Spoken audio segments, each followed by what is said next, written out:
இன்னைக்கு 3 book release, 2 டாப்பிக்கில். ஒன்று வந்து மனசு மாறினா வாழ்க்கை மாறும், இன்னொன்று வந்து மனசு மாறினா இந்தியா வளரும். ஸோ டாக்டர் ஸ்ரீனிவாசன் அவருக்கு அறிமுக கார்டே தேவையில்லை. சோஷியல் சர்வீஸ் அப்படின்னு ஒரு ரோல் மாடல்னால் அவர் ஒருத்தர் தான். ஸோ அவருக்கு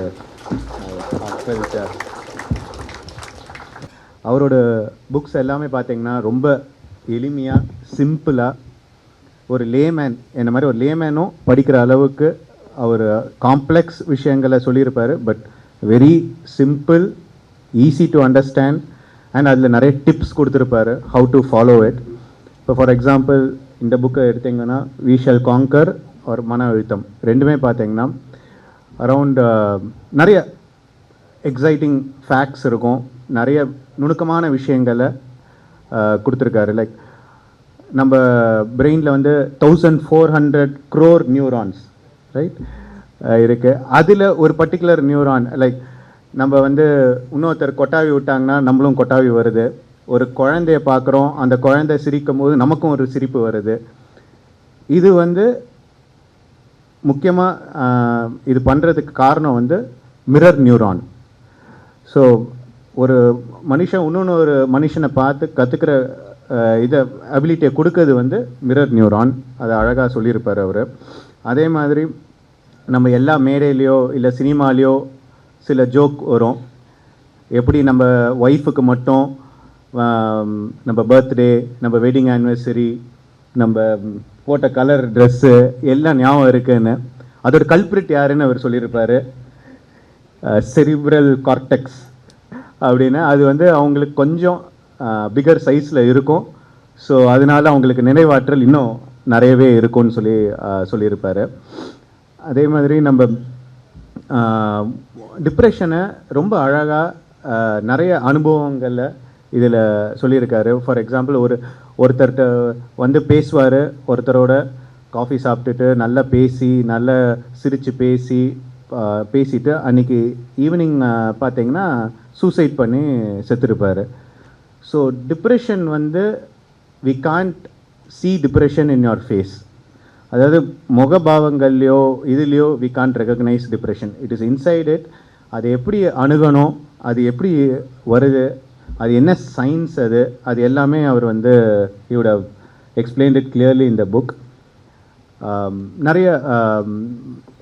நிறைய பேர் எப்படி வந்து டிப்ரெஷனை வந்துட்டு எப்படி அதை தாண்டி வராங்க. Like JK Rowling, Harry Potter author, Agatha Christie, Abraham Lincoln, இவங்கெல்லாம் எப்படி வந்து வாழ்க்கையில் டிப்ரெஷனுக்கு வந்துட்டு எப்படி அதை மீறி ஜெயிச்சிருக்காங்க அப்படிங்கிற நிறைய இன்ஸ்பிரேஷ்னல் திங்ஸும் அதில் இருக்குது. Plus is also given lot of Aathichoodi, புது ஆத்திச்சூடி ஃபார் யுவர் லைஃப். எளிமையான உண்போம் எளிமையாக, உண்பதில் எளிமை, ஊக்கமே உயர்வு, இது மாதிரி நிறைய சின்ன சின்ன சின்ன விஷயங்கள். பட் நம்ம வாழ்க்கையில் நம்ம கடைப்பிடிக்க ஈஸியாக இருக்கக்கூடிய விஷயங்களை ரொம்ப ஈஸியாக ஆத்திச்சூடி மாதிரி சொல்லியிருப்பார். அண்ட் ஆல்சோ நம்ம மெடிடேஷன் பற்றி நிறைய விஷயங்கள் இதில் சயின்டிஃபிக்காக சொல்லியிருப்பார். Like how it activates your alpha waves, 8 Hz to 12 Hz எப்படி அது, how it helps in depression. அந்த மாதிரி டிப்ரெஷனில் என்னெல்லாம் தெரப்பீஸ் இருக்குது, நிறைய how we can identify it, இந்த மாதிரி how to identify, how to go for therapy, நிறைய விஷயங்கள் ஹஸ் டிஸ்கஸ். இப்போ கூட ஒரு நடிகர் வந்து has talked about meditation and அது வைரலாக போயிட்டுருக்கு. So has done a wonderful job in explaining very complex things in a very simple வே. அதே மாதிரி நம்ம ஹரிபுத்திரன் சார் வந்து அதாவது ஸ்டோல் இந்தியா வளருமான்னு கேட்காதீங்க, இந்தியா வளர்ந்துட்டு தான் இருக்கு. Are you going to be a spectator or are you going to be a participant? அதுதான் அவரோட அந்த புக்கோட க்ரக்ஸே. So what are the opportunities there? And இந்த புக் வந்து இட்ஸ் நாட் இந்தியா வளருது அந்த இதுன்னு இல்லை, but the book is more of management lessons for அவரோட full experience of more than 50 years of experience. He has given it in a concise book. It will be very useful for all entrepreneurs. It will be really a eye-opener-ஆக இருக்கும். சின்ன சின்ன practices he has given. Like for example, நம்ம வந்து என்ன பண்ணுறோம், எப்படி பண்ணுறோம் அப்படின்னு இல்லாமல் ஏன் பண்ணுறோம். Like for example Simon Sinek quote பண்ணியிருப்பார், people don't buy for what you do but people buy for why you do it அப்படின்னு அவர் அதை கோட் பண்ணியிருப்பார். அது மாதிரி நிறைய டேக் அவே இருக்கும் அந்த புக்கில். he would have told about Kaizen principle. You would have heard Japanese principle, how you take baby steps எடுத்தோன்னா எப்படி சக்ஸஸ் வரும். அதே மாதிரி he would have touched upon இது விவேகானந்தாவோட ஃபிலாசபியை வந்து மேனேஜ்மெண்ட் பிரின்சிபலில் இன்ட்ரடியூஸ் பண்ணியிருப்பார். Like you should focus only on your strength. நம்மளோட short கமிங்ஸை focus பண்ணாமல் உங்களோட ஸ்ட்ரென்த்தை மட்டும் ஃபோக்கஸ் பண்ணுங்கள். அது எப்படி உங்களுக்கு இன்னும் அது எப்படி வளர்க்குது, அந்த மாதிரி like lot of these kind of ideas for SMEs அவர் கொடுத்துருப்பார் அதில். And he also talks about இந்த பேமெண்ட் லைஃப் சைக்கிள்னு, which is I think very important point. He talks about sales டீமில் வந்து எப்படி இட்ஸ் நாட் ஒன்லி முன்னாடி மாதிரி ஏதோ சேல் பண்ணிட்டோம் முடிச்சிட்டோன்னு இல்லாமல் how you have to follow up, how for pre-order, during order, after order, அதுக்கப்புறம் உள்ள ஃபாலோ அப், இது பற்றி நல்ல அழகாக he would have brought up lot of things. So இது ரெண்டுமே வந்து புக்ஸ் வந்து இது ரெண்டுமே வந்து டாக்ஸ் அபவுட், ஒன்று வந்து மிரர் நியூரான், ஒன்று வந்து மார்க்கெட்டிங் ஆப்பர்ச்சுனிட்டி, இன்னொன்று வந்து டாக்ஸ் அபவுட் டோபமைன், இது வந்து talks about the start up ecosystem. So இந்த மாதிரி நிறைய விஷயங்கள் we can correlate in these both books. So my key takeaway இந்த ரெண்டு புக்கையும் படித்ததில் பார்த்தீங்கன்னா, இது change should come from yourself, from you it should come. And that அதாவது இந்த சைட் பிரெயின் பவர், அதை நீங்கள் ஹார்னஸ் பண்ணணும். இந்த சைடு வந்து இந்த இந்தியாவில் இருக்கக்கூடிய opportunities that are coming up for Viksit Bharat. So இது ரெண்டையும் if we can harness, I am very sure that we can see that Viksit Bharat very quickly. And I thank Dr. Srinivasan and Harihara Putran to have asked us to publish this book, and we are very honored to publish this book and grateful to you. Jai Hind. மாலை வணக்கம். இந்த அவையில் குடியிருக்கும் அனைவருக்கும் என்னுடைய பணிவான வணக்கங்களை தெரிவித்துக் கொள்கின்றேன். இங்கே இருக்கும் நபர்களில் பலர் எனக்கு ஏற்கனவே அறிமுகமானவர்கள். அவர்கள் பல்வேறு துறையில் பெரிய விஷயங்களை சாதித்திருக்கக்கூடிய நபர்கள். இந்த மாதிரி நிகழ்ச்சி புஸ்தகங்கள் படிக்கணும்னு சொல்கிற சமயத்தில் ஒரு நெகட்டிவ் தாட் இருக்குன்னாக்க படிக்கிறாங்களா எல்லாரும் அப்படின்றது வந்து ஒரு பெரிய விஷயமா இருக்குது. எங்களுக்கு நான் வந்து நீதிமன்றத்தில் இருக்கும்போது இது வந்து ஒரு பெரிய பிரச்சனை. ஏதாவது மாணவர்கள், இளைஞர்கள், புதிய ஜூனியர் வக்கீல்கள் எல்லாம் பார்க்கும்போது என்னென்ன விஷயங்கள்லாம் பார்த்துருக்கேன்னு சொன்னேன். சார் இதெல்லாம் என்ன பார்த்து பிரயோஜனம் சார், யார் சார் கேட்குறாங்க, எதை படித்து சொன்னோன்னாக்கா எந்த ஜட்ஜு சார் புரியுது, அதை பற்றி யார் சார் கண்டுக்கிறாங்க. இது மாதிரி ஒரு அவல நிலை நமக்குள்ளே. நம்ம யார் படிக்கிறோம், என்ன யார் கேட்க போகிறாங்க, இதை படித்து தான் அவங்க சொல்கிறாங்களா தீர்ப்பு, இது படிக்க வேண்டிய அவசியம் உண்டா அப்படின்றதெல்லாம் ஒரு நிலை. ஆனால் ஒரு ஆக்கப்பூர்வமான ஒரு இந்தியா வரணும், நம்மளுடைய மாறி வரும் இந்தியா அப்படின்றதுல அவர் எழுதியிருக்கக்கூடிய நபர், அவர் வந்து வயசில் வந்து மூத்தவர் தான். ஆனால் அவர் கண்முன்னால் அவர் சொல்கிற விஷயங்களெல்லாம் அதனால் கண்முன்னால் பார்த்த விஷயங்களா எப்படி வந்து புதுசாக வந்துட்டுருக்கு அப்படின்றத தெரிஞ்சு தான் சொல்லிகிட்டு இருக்காங்கன்னு தெரியும். நம்ம எப்போவுமே ஒரு டு ரொமான்டிசைஸ் த பாஸ்ட், அதுக்கு வந்து எல்லாருக்கும் ஒரு இயல்பு. இப்போ ஒன்றும் சரியில்லை, அந்த காலத்தில் எல்லாம் நல்லா இருந்துச்சு அப்படின்ற மாதிரி. ஆனால் அந்த காலத்தில் நல்லா இருக்கும், 100 வருஷத்துக்கு முன்னாடி நம்ம சொன்ன அதே காலத்தில் தான் பாரதியார் சொன்னால், நெஞ்சு பொறுக்குதில்லையே இந்த நிலை கட்ட மனிதரை நினைத்து விட்டால் அப்படின்னு. அந்தந்த காலத்தில் அது சரியில்லை, மாறணும் அப்படின்னு நினைவு ரொம்ப முக்கியமான ஒரு மனநிலை. ஏன்னா எல்லாம் சரியாக தான் இருக்குது, பாலும் தேனும் ஓடிக்கிட்டு இருக்குன்னாக்கா ஒன்றும் நடக்காது. இது போராது அப்படின்ற ஒரு தாபம் இருக்கணும். அந்த வகையில் ஒரு இது மாதிரி ஒரு வயது முதிர்ந்த ஒரு அறிஞர் அவர் வந்து இது மாதிரி புத்தகம் எழுதிக்கிறது மாதிரி ஒரு இந்தியாவை பற்றி சொல்லும் போது, இன்னும் எத்தனை விஷயங்களெல்லாம் நம்ம மாற்றணும் அப்படின்னு நமக்குள்ள ஒரு உத்வேகம் வரும் அப்படின்னு நம்புகிறேன் நான். எனக்கு ரொம்ப ஆச்சரியமான விஷயம், இந்த டாக்டர் ஸ்ரீனிவாசன் எழுதியிருக்கிற விஷயம் மன அழுத்தம். இப்போ கொஞ்ச நாளைக்கு முன்னாடி அங்கே உட்காந்து வந்து நாங்கள் தேநீர் அருந்தும் டிப்ரெஷன் யாருக்கு இருக்குன்னு எப்படி சார் கண்டுபிடிக்கிறது அப்படின்னு கேட்டார் ஒருத்தர் எங்களுக்குள்ள. எல்லாருக்கும் டிப்ரெஷன் இருக்குது சார் அப்படின்னுட்டார் அவர் சொல்லுமா.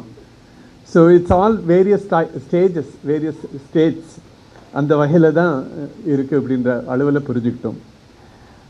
டாக்டர் ஸ்ரீனிவாசன் ரொம்ப ஒரு அபூர்வமான நபர். அவர் வந்து அவரோட துறையில் வல்லுனர் அப்படின்றதுல அந்த புஸ்தகத்தை பார்த்தேன்னா படிக்கும் போது தெரியுது. நான் வந்து சரி இதில் என்ன விஷயங்களெல்லாம் சொல்லலான்றதுக்காக ஏதாவது குறிப்பு எடுத்துக்கலான்னு முதல்ல ஆரம்பித்தேன்.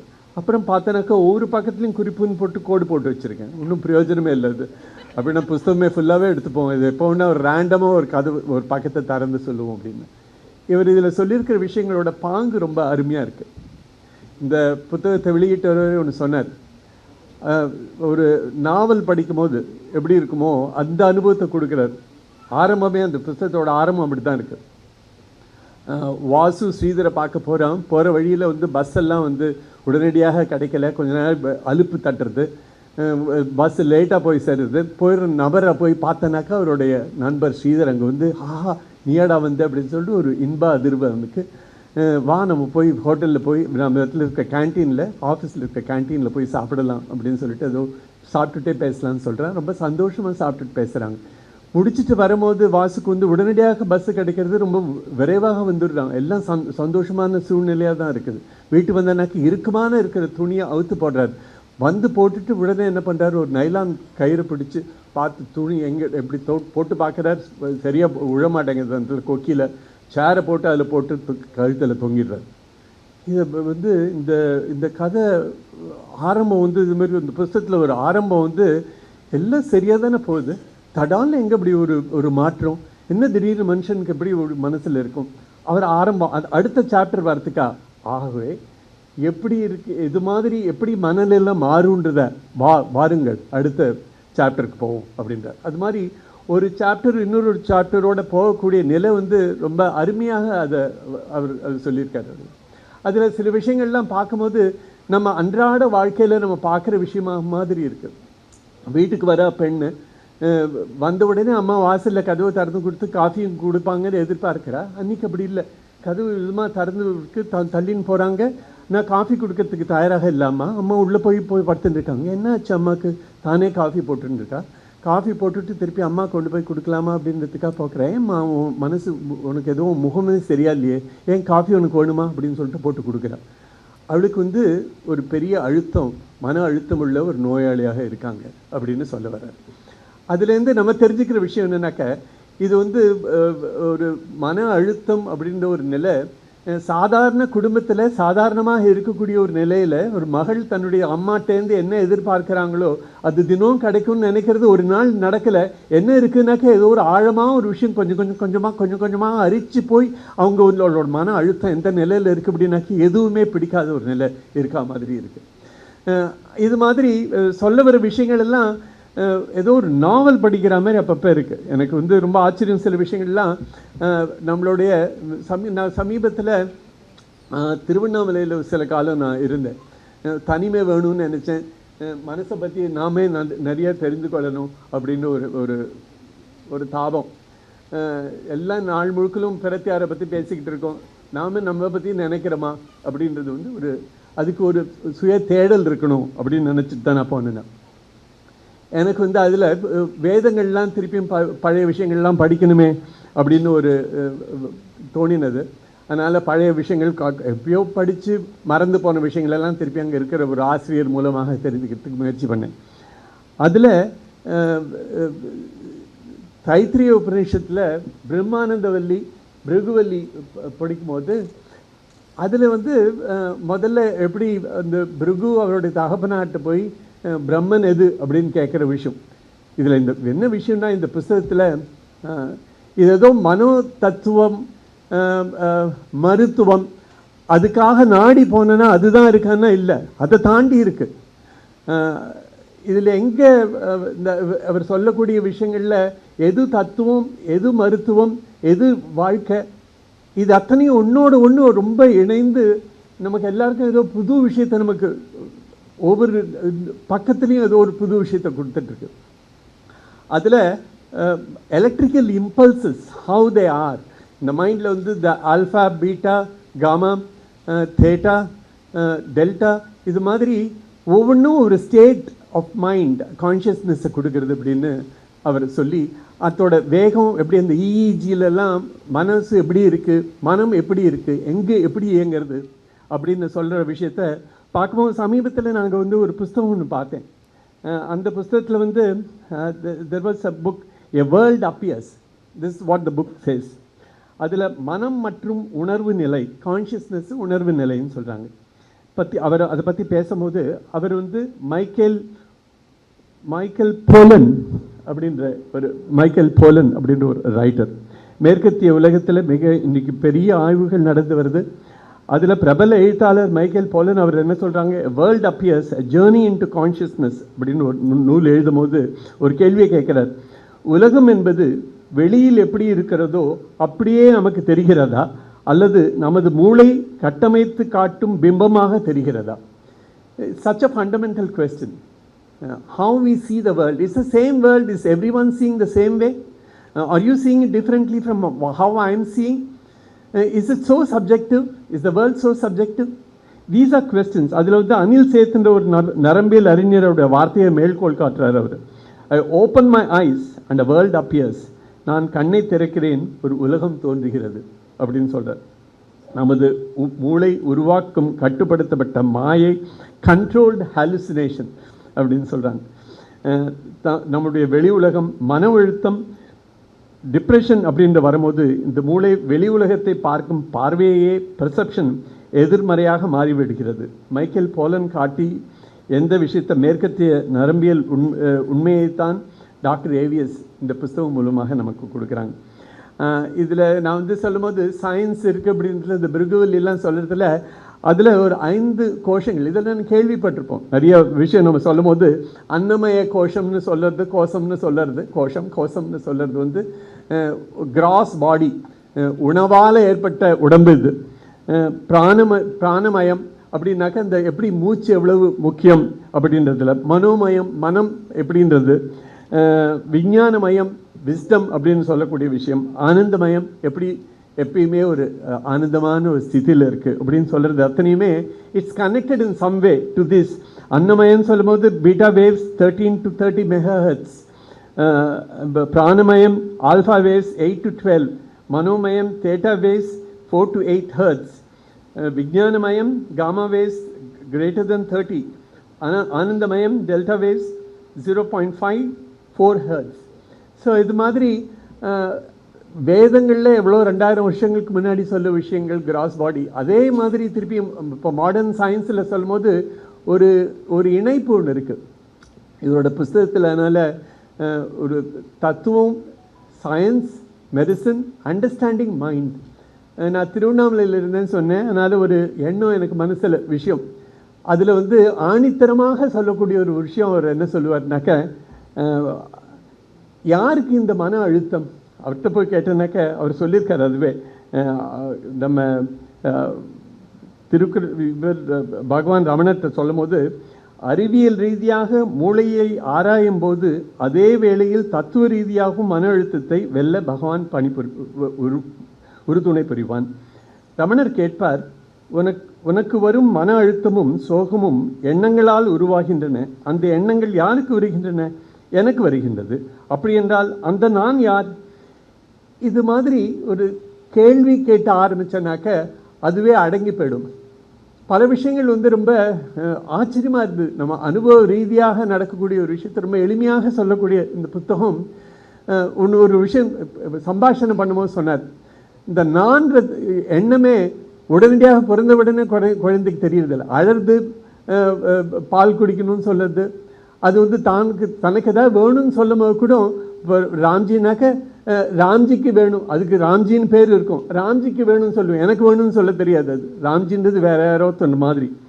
அது வந்து ஒரு பெரிய எனக்கு ஆச்சரியம் என்ன இருந்ததுனாக்க, இதுதான் ரமணன் சொல்கிற விஷயம். நாம் வந்து நான்றதுல எங்கே இருக்கோம் அப்படின்னாக்க, be an observer at all times. ஒரு தெர் இஸ் ஒரு ஆணித்தரமாக ஒரு நான் ஒரு இயங்கி இருக்கக்கூடிய ஒரு நான் ஒன்று இருந்துட்டு இருக்கு. அதை வந்து நீ ஒரு அப்சர்வராக பாரு. நீ you are not there. The moment you realise who you are, where the mind abides, then there is silence. இது எதை காமிக்கிறதுனாக்க, நம்ம யாருன்னு தெரிந்து கொள்ளணும் அப்படின்ற ஒரு தேடல் இருந்ததுனாக்க, மனம் லயித்து போனாக்க, மனம் நிம்மதி அடைஞ்சா இது மாதிரி அழுத்தம் அப்படின்றது இல்லாமல் போகும். இதில் வந்து எப்படிலாம் எந்தெந்த சமயத்தில் அழுத்தம் இருக்குது, எப்படி அந்த அழுத்தத்தை கண்டுபிடிக்கணும். இதில் முக்கியமான இன்னொரு விஷயம் என்னன்னாக்க, மன அழுத்தத்தை அவங்களோட இருக்கக்கூடிய கேர் கிவர்ஸ் எது மாதிரி அழுத்தம் அவங்க எக்ஸ்பீரியன்ஸ் பண்ணுவாங்க, அதை நம்ம தெரிஞ்சுக்கணும் அப்படின்னு சொல்லியிருக்காங்க. அது மாதிரி இந்த புத்தகத்தில் ரொம்ப அரிய விஷயங்கள்லாம் வருது. தெரிந்து கொள்ள வேண்டிய விஷயம் என்னன்னாக்க, எல்லார்கிட்டையும் ஏதோ ஒரு அளவில் ஒரு பெரிய மன அழுத்தம் இருக்குது. எந்த இடத்துல இந்த ஸ்ரீதர் வாசு கதை மாதிரி இப்படி சாதாரணமாக இருக்கக்கூடிய நபருக்கு என்ன ஆச்சு, இப்படி திடீர்னு அப்படி உயிரே மாய்த்து கொள்ளக்கூடிய விஷயம் என்ன நடந்து போச்சு அப்படின்னு வந்ததுனாக்க, அது மாதிரிலாம் நேருவது சாத்தியம். எல்லாருக்கும் ஒரு அளவில் ஒரு மன அழுத்தம் அப்படின்றது இருந்துகிட்ருக்கு. அது வெல்லக்கூடிய வகை எப்படி இருக்குது, எப்படி நம்ம அறிகுறியை எப்படி கண்டுபிடிக்கணும் அப்படின்ற வகையில் இந்த புத்தகம் அமைந்திருக்கு. இந்த சட்ட பார்வையில் நான் சொல்லணுன்னாக்க, இந்த மன ஆரோக்கியம் அப்படின்றது வந்து சமுதாயம் முழுக்களும் ஒரு நல்ல ஆரோக்கியமான சமுதாயமாக இருந்தது அப்படின்னாக்க நாடுக்கே நல்லது. ஆனால் நிறைய அளவில், எண்ணிக்கை அளவில், பெரிய அளவில் இது மாதிரி மன அழுத்தம் அதிகமாக இருக்குது அப்படின்னு சொன்னாக்க அது சமுதாயத்துக்கு நல்லதில்லை. சில முதல் பக்கத்தில் சொல்லியிருக்கிற ஒரு விஷயமே ரொம்ப ஆச்சரியமாக இருந்தது எனக்கு. 33 ஆண்டுகளுக்கு ஒரு முறை ஒட்டுமொத்தமாக மனித அறிவு இரட்டிப்புக்காகிறது. 19 ஆண்டுகளுக்கு ஒரு முறை ஒட்டுமொத்தமாக மருத்துவ அறிவு மீண்டும் 2 மடங்கு கூடுறது. அறிவு ஜாஸ்தியாக போகுது, அது மாதிரி மருத்துவ அறிவும் 2 மடங்கு ஆறுது அப்படின்ற விவரம் சொல்கிறாங்க.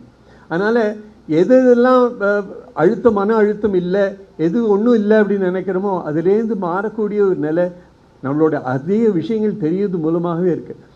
எனக்கு இப்போ நான் பார்க்கும்போது என்ன சொல்கிறேன், சில சமயத்தில் வந்து இந்த புது ஜெனரேஷன் ஜென்சின்னு எல்லாம் சொல்லிட்டு இருக்காங்களே, அந்த ஜென்சி வந்து அதிகமாக இந்த விஷயம் பேசுறது இல்லை. பேசும்போதே சில சமயத்தில் date you speak in paragraphs அப்படின்றான் என் பிள்ளை. நிறைய விஷயங்கள் பேசாத ஒரே ஒரு 5 நிமிஷத்தில் சொல்லுவியா, 2 நிமிஷத்தில் சொல்லுவியா, அது மாதிரி எல்லாத்துலேயும் குறுக்கணுன்ற ஒரு எண்ணம் வருது. ஏன்னா நிறைய விஷயங்கள் சேர்த்துக்கிறாங்க. அது மாதிரி அதிக விஷயங்கள் சேர்த்து கொள்ளக்கூடிய ஒரு நிலையில் மன அழுத்தம்ன்ற ஒரு விஷயம், ஒரு பாதிப்பு இருந்தனாக்க சமுதாயத்துக்கு நல்லதில்லை. அதை நம் நிச்சயமாக வெல்வோம். இந்த புத்தகத்தோட கடைசி பகுதி கொஸ்டின் அண்ட் ஆன்சர் மாதிரி இருக்குது. அது ரொம்ப ஆச்சரியமாக இருக்குது. என்னென்னலாம் உங்களுக்கு கேள்விகள் இருக்குமோ, சும்மா ஒரு ரேண்டமாக ஒரு கொஸ்டின் போட்டால் கூட ஓஹோ இதுக்கு ஒரு பதில் இப்படி இருக்கா பதில் அப்படின்னு உங்களுக்கு தோணும். குடும்ப உறுப்பினர்கள் மற்றும் கவனிப்பாளர்களின் பங்கு என்னென்னவாக இருக்க வேண்டும் நமக்கு தெரியணுமாச்சே. இது மன அழுத்தத்தின் சிகிச்சை தான் என்ன, இது மாதிரி சாதாரணமாக நம்ம மனத்தில் எழுந்து கொள்ளக்கூடிய கேள்விகள் அத்தனைக்கும் பதில் இருக்குது. 100 பக்கத்தில் இத்தனை விஷயம் இருக்க முடியுமானா இருக்குது இந்த புத்தகத்தில். அதனால் இது மாதிரி ஒரு அரிய 2 புத்தகங்கள் இன்றைக்கி வெளிவரக்கூடிய ஒரு நிலையில் நாம் எல்லாரும் இங்கு பங்கேற்று இதை நம்ம இந்த புத்தகங்கள் வாங்கி இதை நம்முடைய நண்பர்களுக்கும் நம்ம பரிந்துரை செய்து இந்த புத்தகங்கள் மூலமாக நம்ம நாட்டுக்கு நம்ம மூலமாக நல்லது ஏற்படணும் அப்படின்றது இந்த வாழ்த்து கூறி இது மாதிரி ஒரு வாய்ப்பு எனக்கு கிடைத்ததுக்கும் நன்றி கூறி விடைபெறுகின்றேன். வணக்கம். Beg your pardon, I will not be able to speak in Tamil, so I will stick to English. When I was talking to Dr. Srinivasan just before this program started, he said, I know only one word in Hindi, one sentence in Hindi, which is, if you speak Hindi, I will beat you. अगर आप हिंदी बोलोगे तो मैं मारूंगा. So that is what he said. So I will skip Hindi and I will stick to English because I want to safeguard myself. So So that is one. Second is that Hari has written this book, and I have not gone through, but I have seen his English version 6-7 years back, and I have gone through. He is a very passionate advocate for shining India. Through his books, through his interaction, through his articles, he always advocates that India is shining and there is a huge opportunity available for entrepreneurs, especially SMEs, to do business in India. His message is very loud and clear that success is not reserved for big corporates only. It is for everybody. If you really see, I agree with him that it is documented also by the government that after 100 years of independence, that is going to be in 2047, the GDP growth, the total GDP which they are expecting will be $30 trillion US dollars. And as on today, it is 4.5. So the kind of growth we expect in India is really tremendous. Now, if you have to achieve that kind of growth, you have to grow, the GDP has to grow by at least 9.5% every year from now. That is number one. And if GDP has to grow by 9.5%, then industrial production has to go up by 16%, which is around 6 to 7% as of now. So the kind of opportunity which are available or which will be available over a period of time are tremendous. So that is number one. Now number two, you see the digital world now. There is a book by Mr. Kant, Amitabh Kant, who was Sherpa for G20 also. He has written one book, I don't remember the name, and there is an article which says from 20 to 10. So I just got this one. Sorry, from 10 months to 10 minutes. So I was wondering what it is. So he has explained that when he was having a IAS position somewhere in Kerala, he was in charge of fisheries at some point of time, and the job given to him was to raise the standard or raise the revenue which fishermen get in that particular locality. There were 190 or 200 fishermen there. So first thing he realized that money is not coming to them. It comes by cash, it comes sometimes they say they will pay later, this and that. So he tried to open the bank account of those 190 fishermen. And he said it took me 10 months to complete that 190 bank accounts. So that was the situation maybe 40 years back or 50 years back.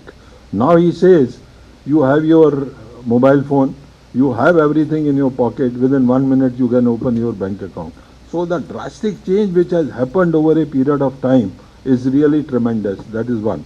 So I am conveying this, that what Hari wants to convey to entrepreneurs, especially SMEs, there is a huge potential lying in India and you have to really encash on it.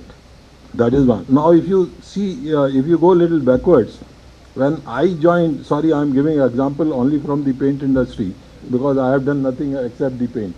So I will stick to paints. So when I joined paint industry, that time when you go to the market, people used to say, sir, what is the price, what is this? Nothing else than the price. So I said ours is this much. No, so it is very expensive. We can't afford that. There was no quality consciousness. There was no idea that what other people are doing outside India. So there was no knowledge about anything at that point of time. So now you see that over a period of 35 to 40 years, the change which have happened. At that point of time, I remember SMEs say 100 rupees paint you sell and 40% was the excise. MODVAT is not applicable, you can't take the credit, then 12% tax on that. So 100 rupees will become 160 in any case. So that was happening. Now, that point of time, SMEs also, they were struggling, which Hari wants to convey to SMEs, that there is a potential now, there is a level playing field now, so there is no problem. At that point of time, they used to say, sir, it is not possible to survive, and they, quite a few of them entered into cash business, because they say otherwise we can't survive. So from that day to now, you see cash business has become cashless business, which is very, very important and very welcome step which government has taken. Then you come to digital world.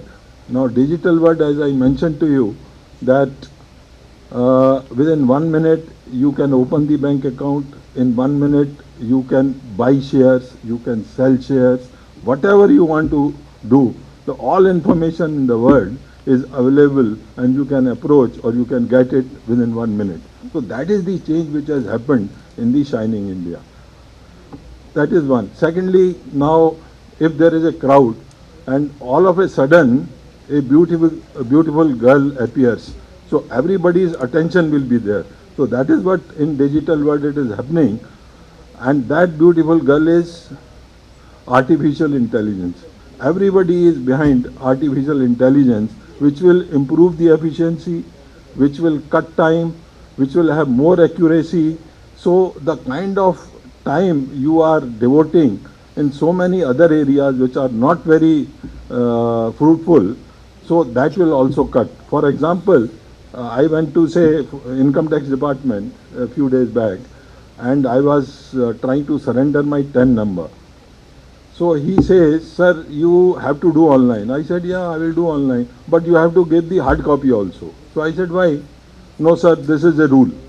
Now, if artificial intelligence comes, all these problems will go away. So this is the Shining India which Hari wants to communicate, that all problems are over.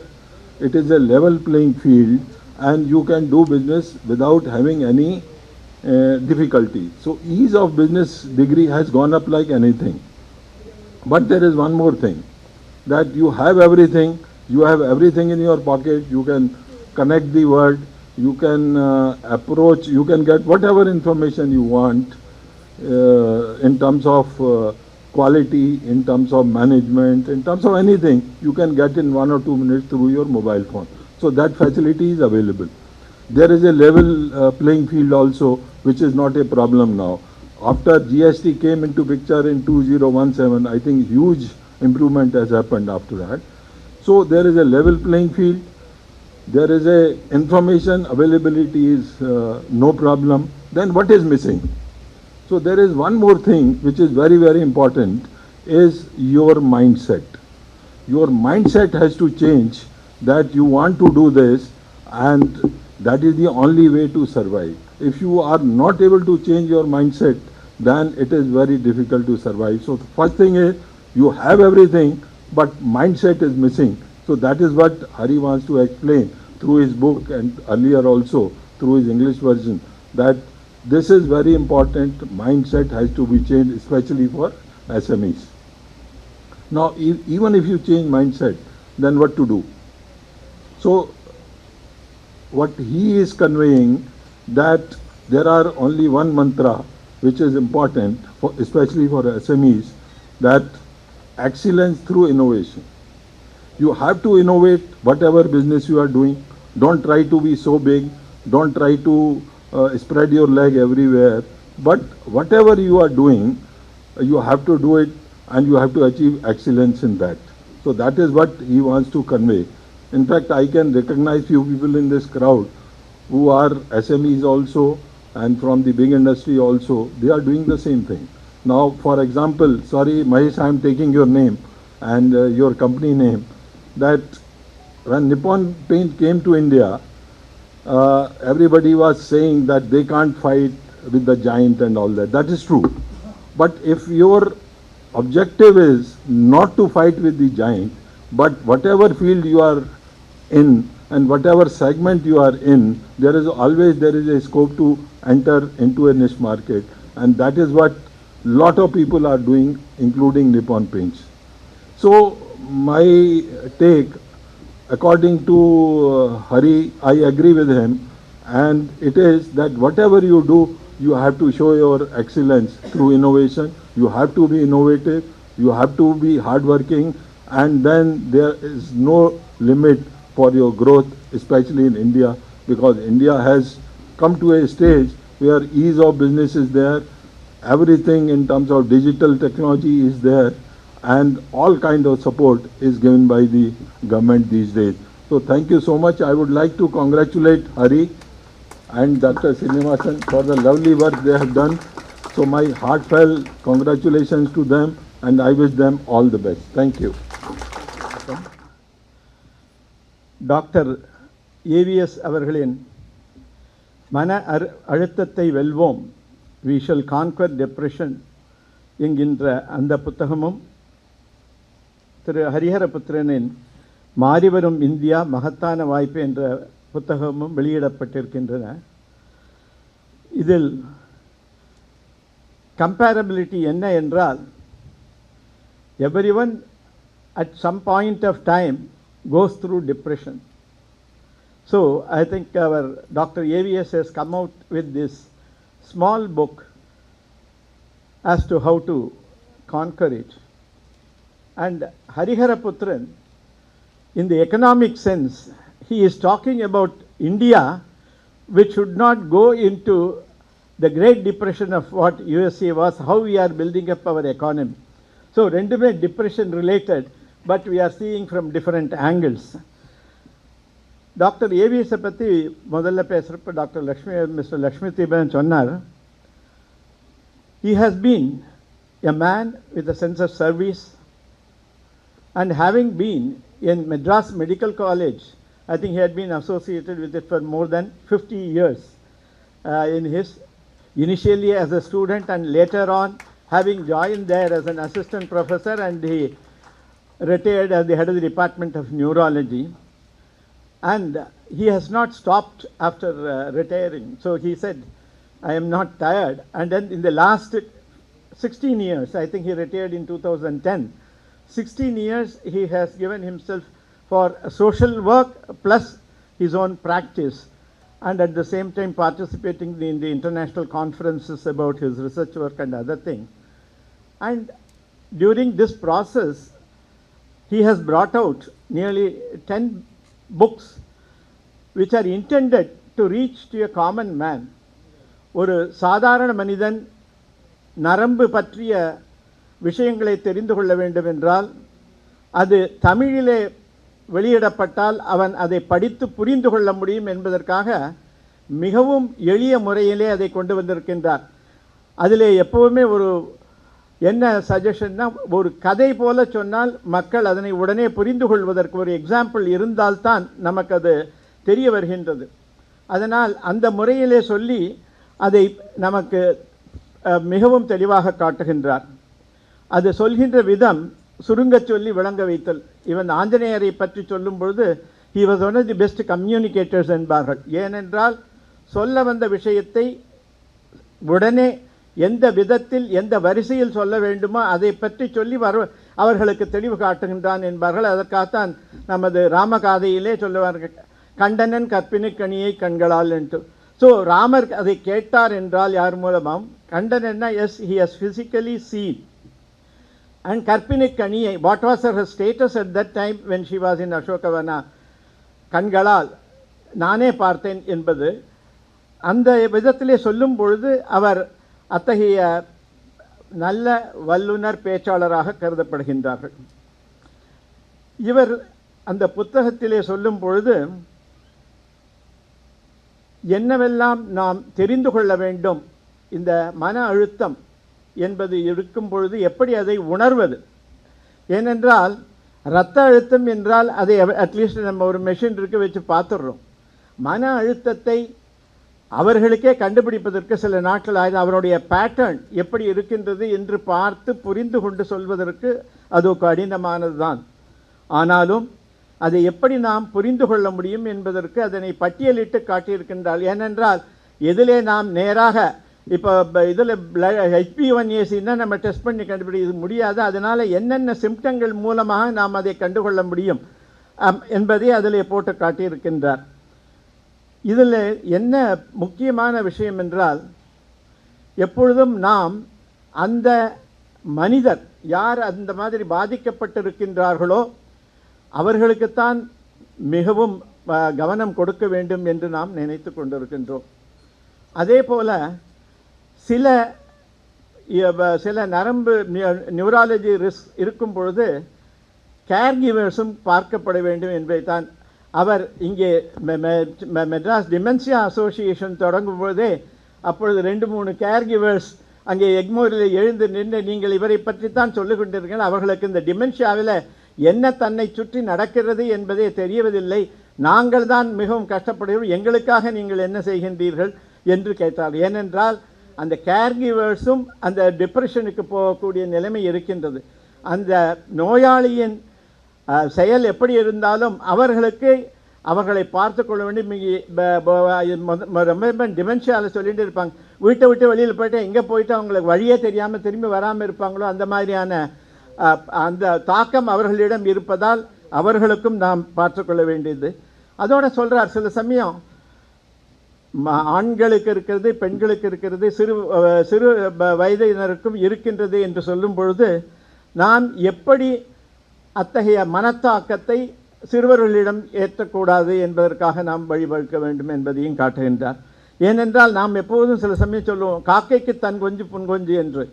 ஏனென்றால் அந்த காலத்திலே தனது பெயர் தட்டி கொடுத்து வளர்க்க வேண்டும் என்பதில் இருந்தார்கள். இப்பொழுது நம்ம இன்னொருத்தனோடு முட்டிக்கொண்டு நீ வளர வேண்டும் என்று சொல்கின்ற பொழுது அந்த போட்டி மனப்பான்மையினால் தான் நிறைய வருகின்றது. நான் இப்போ சொல்ல வேண்டியதில்லை, நாடு முழுக்க கொந்தளிக்கிறது. அந்த நீட்டிலேயே எத்தனை பேர் தற்கொலை செய்து கொண்டார்கள் என்பதற்கு அதற்குண்டான காரணங்களை பார்த்தால் அது வேறுவாக இருக்கக்கூடும். இருந்தாலும் அந்த மனத்தாக்கங்கள் ஏற்படுவதாக இருக்கின்றது. Comparing with others always. ஐஐடியிலே ஜேஇ எழுதி அங்கே போய் படிக்கின்றவர்களும் அங்கே பியர் குரூப்போட அவர்களால் நடந்து கொள்ள முடியாததால் சில பேர் தற்கொலை செய்து கொண்டிருக்கின்றார்கள். சில பேர் ஐஐடி விட்டு வெளியிலே வந்தவர்களையும் நான் பார்த்திருக்கின்றேன். அதனால் அத்தகைய இதிலே நாம் எப்படி நடந்து கொள்ள வேண்டும்? நாம் அவர்களுக்கு ஆக்கப்பூர்வமாக, we should not be negative. That is what he has also said. Sometimes all the depression people are also in the negative posture. How they can change themselves to a positive outlook, அதுவும் அதை பற்றி சொல்லியிருக்கின்றார். அது மட்டுமல்ல, நான் நினைத்து பார்த்தேன், ராமாயணத்திலே ராமர் இன்று போய் நாளை வா என்று சொல்கின்றார். அதை கேட்டதற்கு பின்னாலே ராவணனுக்கு எத்தனை மன அழுத்தம் இருந்திருக்க வேண்டும் என்று. ஏனென்றால் இந்த உலகிலேயே நான் தான் வல்லவன் என்பதை நினைத்து கொண்டிருந்தவனுக்கு, மனிதன் அவனுக்கு ஒரு சாமர்த்தியனாக தெரிந்த பொழுது அவனுக்கு ஒரு மனிதன் நீ இன்று போய் வா என்றால் இவனுடைய வலிமை அங்கே மடிந்து விட்டது. இவனுடைய அந்த ஈகோ, தான் என்கின்ற தன்மை அங்கே அதுவும் மடிந்து விட்டது. போய் அவனுக்கு உயிர் கொடுத்தது போல் அந்த கம்பேஷனோடு தான் அவன் வீட்டுக்கு சென்று மறுபடியும் வர வேண்டியிருக்கின்றது. எனக்கு அவரும் ஒரு சாய்பாபாவின் பக்தர் அவர். ஒரு சத்சங்கத்திலே பாபாவை கேட்டான், when will I get peace அப்படின்னு. அதற்கு பாபா உடனே சொன்னது என்னன்னா, when you leave that I, then you will get peace. ஏனென்றால் அதைத்தான் இதில் கூட சொல்லியிருக்கார். ஒவ்வொரு இதையும் சொல்லிட்டு அவர் கடைசியில் அந்த நிறுத்தம், எப்படி detached thing which takes I out of you, the ego out of you and then you can always handle. அதில் அந்த வரிசையாக போட்டிருக்கார், ஸ்விப்தம் முத்தம் விஷிப்தம் ஏகாகிரம் நிறுத்தம் என்று அதை வழிகாட்டியிருக்கின்றார். ஏன்னா நம்ம எப்பவும் கம்பேரிசன் ஒன்று either it is a inferiority complex or superiority complex. ரெண்டுமே it will take us to depression. When you have superiority complex, you will always think you have not been recognized in your office. So I think you compare with the other person, he is nothing. I think he has got, he cannot match me in my studies or performance or other things. But how is it that I am being neglected? These things do happen. அதனால்தான் அவர் அதை சொல்லி அதற்காக நாம் என்ன செய்ய வேண்டும் என்றும் அதை சொல்லி இருக்கின்றார். இது அவர் நம்ம டாக்டர் கண்ணன் அவர்கள் ரொம்ப விரிவாக படித்ததனால் நான் சில வார்த்தைகளோடு நிறுத்திக் கொள்ளுகின்றேன். அவர் ஒவ்வொரு இதுலேயும் எந்த மாதிரியான இதை ஃபாலோ பண்ணலாம், அதோட எதனால் இது ஏற்படுகின்றது, அதில் இந்த சொல்லியிருக்கார் serotonin and the other two dopamine, இதெல்லாம் எந்த மாதிரியான டயத்தில் it has to be maintaining its level. So norepinephrine dopamine இதெல்லாம் எப்படி நம்ம அதோட பேராமீட்டர்ஸ் நன்றாக இருப்பதற்காக நாம் என்ன செய்து கொண்டு எப்படி என்விரான்மெண்டல் இன்ஃப்ளூயன்சஸ். ஏன்னா சில பேர் சொல்லுவாங்க there is a DNA factor gene in us and also there is an environmental gene. That is what they say, you get molded by the people around. That is why we say tell me who your friends are, I will tell you who you are. அதனால் தான் இவர் அதில் கூட சொல்லியிருக்கார், எந்த மாதிரியான ஹேபிட்ஸ்னால something happens and then they are losing their self, leading to depression and the habits of drinking, drugs, etc. Also these things, when you are withdrawn and when the withdrawal syndrome varappo odane I think he goes into a depression and then more and more of drug usage and addictions. அதுதான் அவர் முதல்ல சொல்கிறப்ப பேசினாங்க. So இந்த மாதிரி இதில் இந்த புத்தகம் தேவையாக இருக்கின்றது. இது எல்லோரையும் சென்று அடைய வேண்டும். அதை புரிந்து கொள்வது ஈஸியாக இருப்பதனால் அதை அவர்கள் நன்றாக படித்து உணர முடியும். இதை பள்ளிக்கூட லெவலில் கூட சில இதெல்லாம் இவங்களுக்கு மாணவர்களுக்கும் இதை சொல்லணும். ஏன்னா இந்த ஸ்ட்ரெஸ்ன்னு வரப்போ இது ரொம்பவே ஒரு பெரியது. சின்ன குழந்தை கூட இப்போ எனக்கு ரொம்ப ஸ்ட்ரெஸ்டாக இருக்குது அப்படின்னு அது இது அப்போ தான் அவர் சொன்னார், ஸ்ரீ கண்ணன் அவர்கள் சொன்னது, இதையெல்லாம் நாம் முன்னால் கேட்டதில்லை, இப்பொழுது கேட்டுக்கொண்டிருக்கிறோம். ஏன்னா சைல்டு இப்போ வந்து diabetic children are more growing number. இந்த டிப்ரெஷனை பொறுத்தளவில் இந்தியாவை பொறுத்தளவில் 9% are in depression total population. தமிழ்நாட்டை பொறுத்தளவில் 7.2 lakhs are affected with depression, but there are only selected about 300 and odd doctors are available to deal with that. So how we can deal with it is also a problem. அதை எப்படி இது பண்ணுறதுன்னு சொல்லியிருக்கார். So இந்த முக்கியமான ஒரு செயலுக்கு நாம் அதனை வரவேற்று அவரை பாராட்டி இது எல்லோரையும் கொண்டு சேர்க்க வேண்டும் என்று சொல்கின்றேன். இதை வெளியிடுவதற்காக முயற்சி எடுத்துக்கொண்டு பாடுபட்ட திரு லக்ஷ்மிபதி அவருடைய டீமுக்கும் திரு ஹரிஹரபுத்திரன் அவருடைய புத்தகத்திற்கும் இதனை மொழிபெயர்த்த ஹரி அண்ட் ரகு இருவருக்கும் எனது மனமார நன்றி கூறி விடைபெறுகின்றேன். வணக்கம். முதல்ல நான் வந்து மாறி வரும் இந்தியா அந்த புத்தகத்தை பற்றி பேசுகிறேன். அந்த புத்தகம் தான் எனக்கு கையில் கிடச்சிது. ஆனால் இங்கே வந்த பிறகு தான் இந்த புத்தகமும் நான் படித்தேன். நான் உங்களது எனக்கு வந்து ஹரி சார் வந்து ஒரு குரு மாதிரி என்னுடைய கார்ப்பரேட் கரியரில். அவருக்கு என்றைக்குமே நான் நன்றி கடன் பட்டிருக்கேன். அதே மாதிரி என் கூட ஒரு நல்ல ஒரு கொலீகாக ரொம்ப அழகாக என் கரியரில் மிகப்பெரிய லெவலில் ஒரு சப்போர்ட் சிஸ்டமாக இருந்தது திரு ரகு அவர்கள். ரெண்டு பேருக்கும் என்னுடைய நன்றி. ஹரி சார்கிட்ட நான் கற்றுக்கிட்டது நிறைய விஷயங்கள் இருக்குது. அது being restless, being always ambitious, being very very aggressive. அதாவது வாழ்க்கையில் க்ரோத் எப்படி அச்சீவ் பண்ணணும், அடுத்த கட்டம் போகணும் அப்படின்றத நிறைய நான் வந்து ஹரி சார்கிட்ட கற்றுக்கிட்டேன். அடுத்ததாக ஒரு டீமை எப்படி மேனேஜ் பண்ணுறது, எப்படி நம்ம வந்து அடுத்த கட்டம் போகிறதுக்கு என்னென்ன விஷயங்கள் பண்ணணும், இந்த பிஸ்னஸில் எப்படி க்ரோ ஆகணுன்றதெல்லாம் ஹரி சார் வந்து ஒரு வெரி கிரேட் இன்ஸ்பிரேஷன். லைஃப்பில் ஃபிலாசபிக்கலாக எப்படி லைஃப்பை எடுத்துக்கிறது, வெற்றி தோல்வியை கடந்து எப்படி லைஃப்பை போகிறது அப்படின்றத ரகுகிட்ட கற்றுக்கிட்டேன். ரகு வந்து எப்போவுமே வந்து ஒரு லெவல் அபோவ். நம்ம வந்து காமனாக ஒரு சாதாரண மனிதராக வாழ்க்கையை வாழ்ந்துட்டுருப்போம். ஆனால் ரகு வந்து ஒரு முற்றும் துறைந்த ஒரு முனிவர் மாதிரி ஒரு வாழ்க்கையை வாழ்ந்துட்டுருப்பார். கார்ப்பரேட் கரியரில் அது எப்படி ஒத்து வரனே தெரியாது. எனக்கும் ரகுக்கும் பயங்கர சண்டை வரும். ரகுவை நான் பயங்கரமாக டிமாண்ட் பண்ணுவேன், இது பண்ணுன்னு சொல்லிட்டு. ஆனால் ரகு, ஏன்னா நாங்கள் 2 பேரும் கொலீக்ஸு, அதில் நான் வந்து டிமாண்ட் பண்ணுவேன், இது பண்ணுங்க ரகு அப்படின்வேன். ஏய் டிஜே பொறுமையாக போகலாம், ஒன்றும் அவசரம் இல்லை அப்படின்னு சொல்லிட்டு நம்மளை வந்து அப்படியே ஒரு நிதானத்தை அவர் கற்றுக் கொடுத்துட்டே இருப்பார். இந்த பக்கம் வந்தால் நிதானம் என்ன கிலோ என்ன ஒருத்தர் கேட்பார். நேற்றே அச்சீவ் பண்ணோம், ஏன் நீங்கள் அச்சீவ் பண்ணலன்னு டிஹெச் சார்கிட்ட கேட்பார். ஹரிஹரபுத்திரன் சார். ஹரிஹரபுத்திரன் சார் ஒரு எண்டுன்னா அவர் ஒரு எண்டு. அந்த எண்டில் இருந்துக்கிட்டு இவங்க 2 பேரும் சேர்ந்து புத்தகம் எழுதுறது, அதுவும் வந்து ஒரு இன்ஸ்பைரிங்கான புத்தகத்தை நம்மளை கொண்டு வரதெல்லாம் பார்க்கும்போது எனக்கு ரொம்ப சந்தோஷமாக இருக்குது.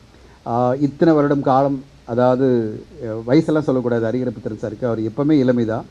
அந்த இத்தனை வருட காலம் கடந்த பிறகும் அந்த இன்ஸ்பிரேஷன், அந்த மோட்டிவேஷன், அந்த எனர்ஜி, அதை விட முக்கியமாக நான் திருப்பி ஏதாவது கான்ட்ரிபியூட் பண்ணிகிட்டே இருக்கணும் இந்த சொசைட்டிக்கு, இந்த சொசைட்டிக்கும் மக்களுக்கும் ஏதாவது ஒன்று நான் தெரியப்படுத்திகிட்டே இருக்கணும். நான் பெயிண்ட் இண்டஸ்ட்ரியில் இருந்தாலும் சரி, எதில் இருந்தாலும் சரி, நான் தொடர்ந்து எழுதிக்கிட்டே இருக்கணும், தொடர்ந்து கம்யூனிகேட் பண்ணிகிட்டே இருக்கணும். ஏதாவது வகையில் ஒரு value edition to the people பண்ணணும்னு நினைக்கிற டிஹெச் சார்னுடைய அந்த மோட்டிவேஷன் பார்க்கும்போது எனக்கே ஒரு உந்துதலாக இருக்குது. நான் ஒரு எழுத்தாளர், நான் 2 தேசிய விருதுகள் வாங்கியிருக்கேன் என்னுடைய ரைட்டிங்காக. ஸோ நான் எழுத்துன்றது எனக்கு ரொம்ப பிடிக்கும். எவ்ரி மந்த் ஒரு மேகசின் நான் கொண்டு வரேன் எங்கள் இண்டஸ்ட்ரிக்காக. எல்லாருமே என்னை வந்து எங்கள் இண்டஸ்ட்ரியில் ரொம்ப ரெஸ்பெக்ட் பண்ணுவாங்க. இவர் வந்து ஒரு நாலேஜ் பேங்க்கு, தாட் லீடர் அப்படின்னு சொல்லுவாங்க. அதை வந்து நான் தொடர்ந்து மெயின்டைன் பண்ணிகிட்டே வருவேன். ஏன்னா எழுத்து தான் எனக்கான ஒரு அங்கீகாரம், எனக்கான ஒரு தனித்துவம். அதை நான் என்றைக்குமே இழக்க மாட்டேன். அட் த சேம் டைம் என்னோடய பிஸ்னஸில் நான் வந்து என்னென்ன பண்ணமோ அதை பண்ணிகிட்டே இருப்பேன். கம்யூனிகேட் பண்ணுவேன், நிறைய வீடியோக்களில் பேசுவேன், யூடியூப்பில் பேசுவேன், எல்லாம் பேசுவேன். அண்ட் கம்யூனிகேஷன் தான் என்னுடைய அடிப்படை தகுதி. அதை தாண்டி என்னுடைய ஸ்கில்ன்றது மார்க்கெட்டிங், சேல்ஸ் எல்லாமே. ஆனால் டிஹெச்ஆர்ன்றதை கற்றுக்கிட்டது என்னென்னா, அதே லெவலில் மோட்டிவேஷனில் லைஃப்பில் இருக்கணும். நம்ம இங்கே இருக்கிற பல பேர் பல ஏஜ் குரூப்பில் இருப்பீங்க. நம்மளாம் வந்து ஒரு காலகட்டத்தில் எல்லாத்தையும் விட்டுருவோம். சரி போகிறேன்டா, வாழ்க்கை வாழ்ந்தாச்சு, சும்மா ரிட்டையர்ட் லைஃப், வீட்டில் இருப்போம். என் நண்பன் ஒருத்தக்கிட்ட வந்து இப்போ ரயில்வேஸ்லேருந்து ரிட்டையர் ஆனான். நான் அவங்ககிட்ட கேட்டேன், 60 வயசில் ரிட்டையர் ஆகும்போது என்னடா பண்ணுவேன், நான் வீட்டில் சும்மா இருப்பேன்டா. எப்படிடா சும்மா இருப்பேன் அப்படின்னு. உனக்கு வந்து ஏதாவது பண்ணிகிட்டே இருக்கணும். எனக்கு அப்படிலாம் இல்லைடா. நான் காலைல எழுந்துப்பேன், ஒரு 8 o'clock எழுந்துட்டு நான் பாட்டு ஒரு வாக் போயிட்டு வருவேன். அப்புறம் காஃபி சாப்பிடுவேன். என்னோடய பேரன் பேத்தி பிறந்திருக்கா, அவளை போய் ஸ்கூலில் விட்டு வருவேன். அது பிறகு நான் வந்து ஜிம்மு போவேன். ஜிம்மு போயிட்டு வந்து திருப்பி பேப்பர் படிப்பேன், ஒரு படம் பார்ப்பேன். நான் சொன்னேன், இதே டெய்லி எப்படிடா பண்ண முடியும், வாழ்க்கையில் பர்பஸ்ஃபுல்லாக வாழ வேணாமா அப்படின்னு. ஏன்டா இவ்வளோ பர்பஸ்ஃபுல்லாக வாழணும்னு நினைக்கிறேன், வாழ்க்கையை வாழ்ந்துடலாம்டா, ஜாலியாக வாழலாம்னு சொன்னான். அதுவும் தப்பு இல்லை, இதுவும் தப்பு இல்லை. அவன் வாழ்க்கையை வாழும்போது நான் நினச்சேன், உன்னை பார்த்தா பொறாமையாக இருக்குடா அப்படின்னு சொன்னேன். அவன் சொல்லுவான், உன்னை பார்த்தா பொறாமையாக இருக்குது, எப்படா இந்த வயசில் நீ ஓடிட்டே இருக்க, காலிலேருந்து சாயங்காலம் வரையும் வந்து 16 மணி நேரம் உழைச்சிட்டே இருக்க, என்னடா உழைச்சிட்டே இருக்க அப்படின்னு என்ன சொல்லுவான். நான் சொல்ல, உன்னை பார்க்கறதுக்கு எனக்கு ரொம்ப ஆச்சரியமாக இருக்குது, வாழ்க்கையில் எப்படா இப்படி சைலண்ட்டாக ஒன்றுமே பண்ணாமல் வீட்டில் காலிலேருந்து சாயங்காலம் வரை இருக்குன்னு. நான் எதுவுமே தப்புன்னு சொல்ல மாட்டேன். அது அவருக்கு பிடிச்ச வாழ்க்கை, அவன் வாழறான். என்னுடைய கிளாஸ்மேட் தான், ஏன்னா எனக்கு பிடிச்ச வாழ்க்கையை வாழறேன். நான் டிஹெச்ஆரை பார்க்கும்போது நான் அவரை ஃபாலோ பண்ணணும்னு நினைக்கிறேன். அவர் 85 வயசு இல்லை, 100 வயசு இதே தான் பண்ணிட்டு இருப்பார். அந்த 100 வயசு வரையும் எந்த அளவு எனர்ஜியோட, எந்த அளவு வந்து இந்த சொசைட்டிக்கு ஏதாவது பண்ணணும்னு நினைக்கிறாரு. இந்த புத்தகம் சொல்கிற பல டாபிக் பார்த்தீங்கன்னா படிக்கிறவங்களுக்கெல்லாம் ஒரு உந்துதலாக இருக்கும். வாழ்க்கையில் அடுத்த கட்டம் போகிற பல விஷயங்களை சொல்கிறாரு, மோட்டிவேஷனான கதைகள் சொல்கிறாரு. வாழ்க்கையை வெற்றி எவ்வளோ முக்கியம் அப்படின்றத பற்றி அவர் பேசுகிறாரு. வெற்றியை நோக்கி நம்ம ஓடும்போது என்னென்ன விஷயங்களை பண்ணணும், எதை வந்து கேர்ஃபுல்லாக பார்த்துக்கணும், நம்முடைய டீம் எப்படி வந்து டேக் கேர் பண்ணிக்கணும்னு பல விஷயங்கள். ஒரு யார் ஒரு லைஃப்பில் ஒரு பிஸ்னஸ் ரன் பண்ணாலோ, சிறு பட்ஜெட் இல்லை சிறு தொழில் பண்ணாலோ, இல்லை பெரிய தொழில் பண்ணாலோ, இல்லை ஒரு கார்ப்பரேட் கரியர் இருந்தாலோ, அவங்களுக்கெல்லாம் இந்த புத்தகம் வந்து ஒரு நல்ல இன்ஸ்பிரேஷனாக இருக்குது. அதை நான் வந்து எனக்கு டிஹெச்ஆர்கிட்ட எனக்கு ரொம்ப ஆச்சரியமாக இருந்தது. இந்த வயசுலேயும் நான் வந்து ஒன்று கான்ட்ரிபியூட் பண்ணணும். நிறைய மோட்டிவேஷனல் புக் இருக்குது, ஆனால் என்னுடைய பெர்ஸ்பெக்டிவ் நான் ஷேர் பண்ணணும் மக்களுக்கு. என் புத்தகம் மூலமாக அது மக்களுக்கு போய் சேரணும் அப்படின்னு நினைக்கிறதே ரொம்ப சந்தோஷமாக இருக்குது. அதில் ரகுவும் கூட இருக்கிறத பார்க்கறதுக்கே எனக்கு ரொம்ப பெருமையாக இருக்குது. Raghu and DH sir, I am very inspired by you. எத்தனை வயசானாலும் நான் ஓடிட்டே இருப்பேன், செஞ்சுட்டே இருப்பேன், நிறைய விஷயங்களை செய்வேன், நிறைய கான்ட்ரிபியூட் பண்ணுவேன். நீங்கள் 2 பேரும் செய்கிறத பார்க்குறதுக்கே பெருமையாக இருக்குது.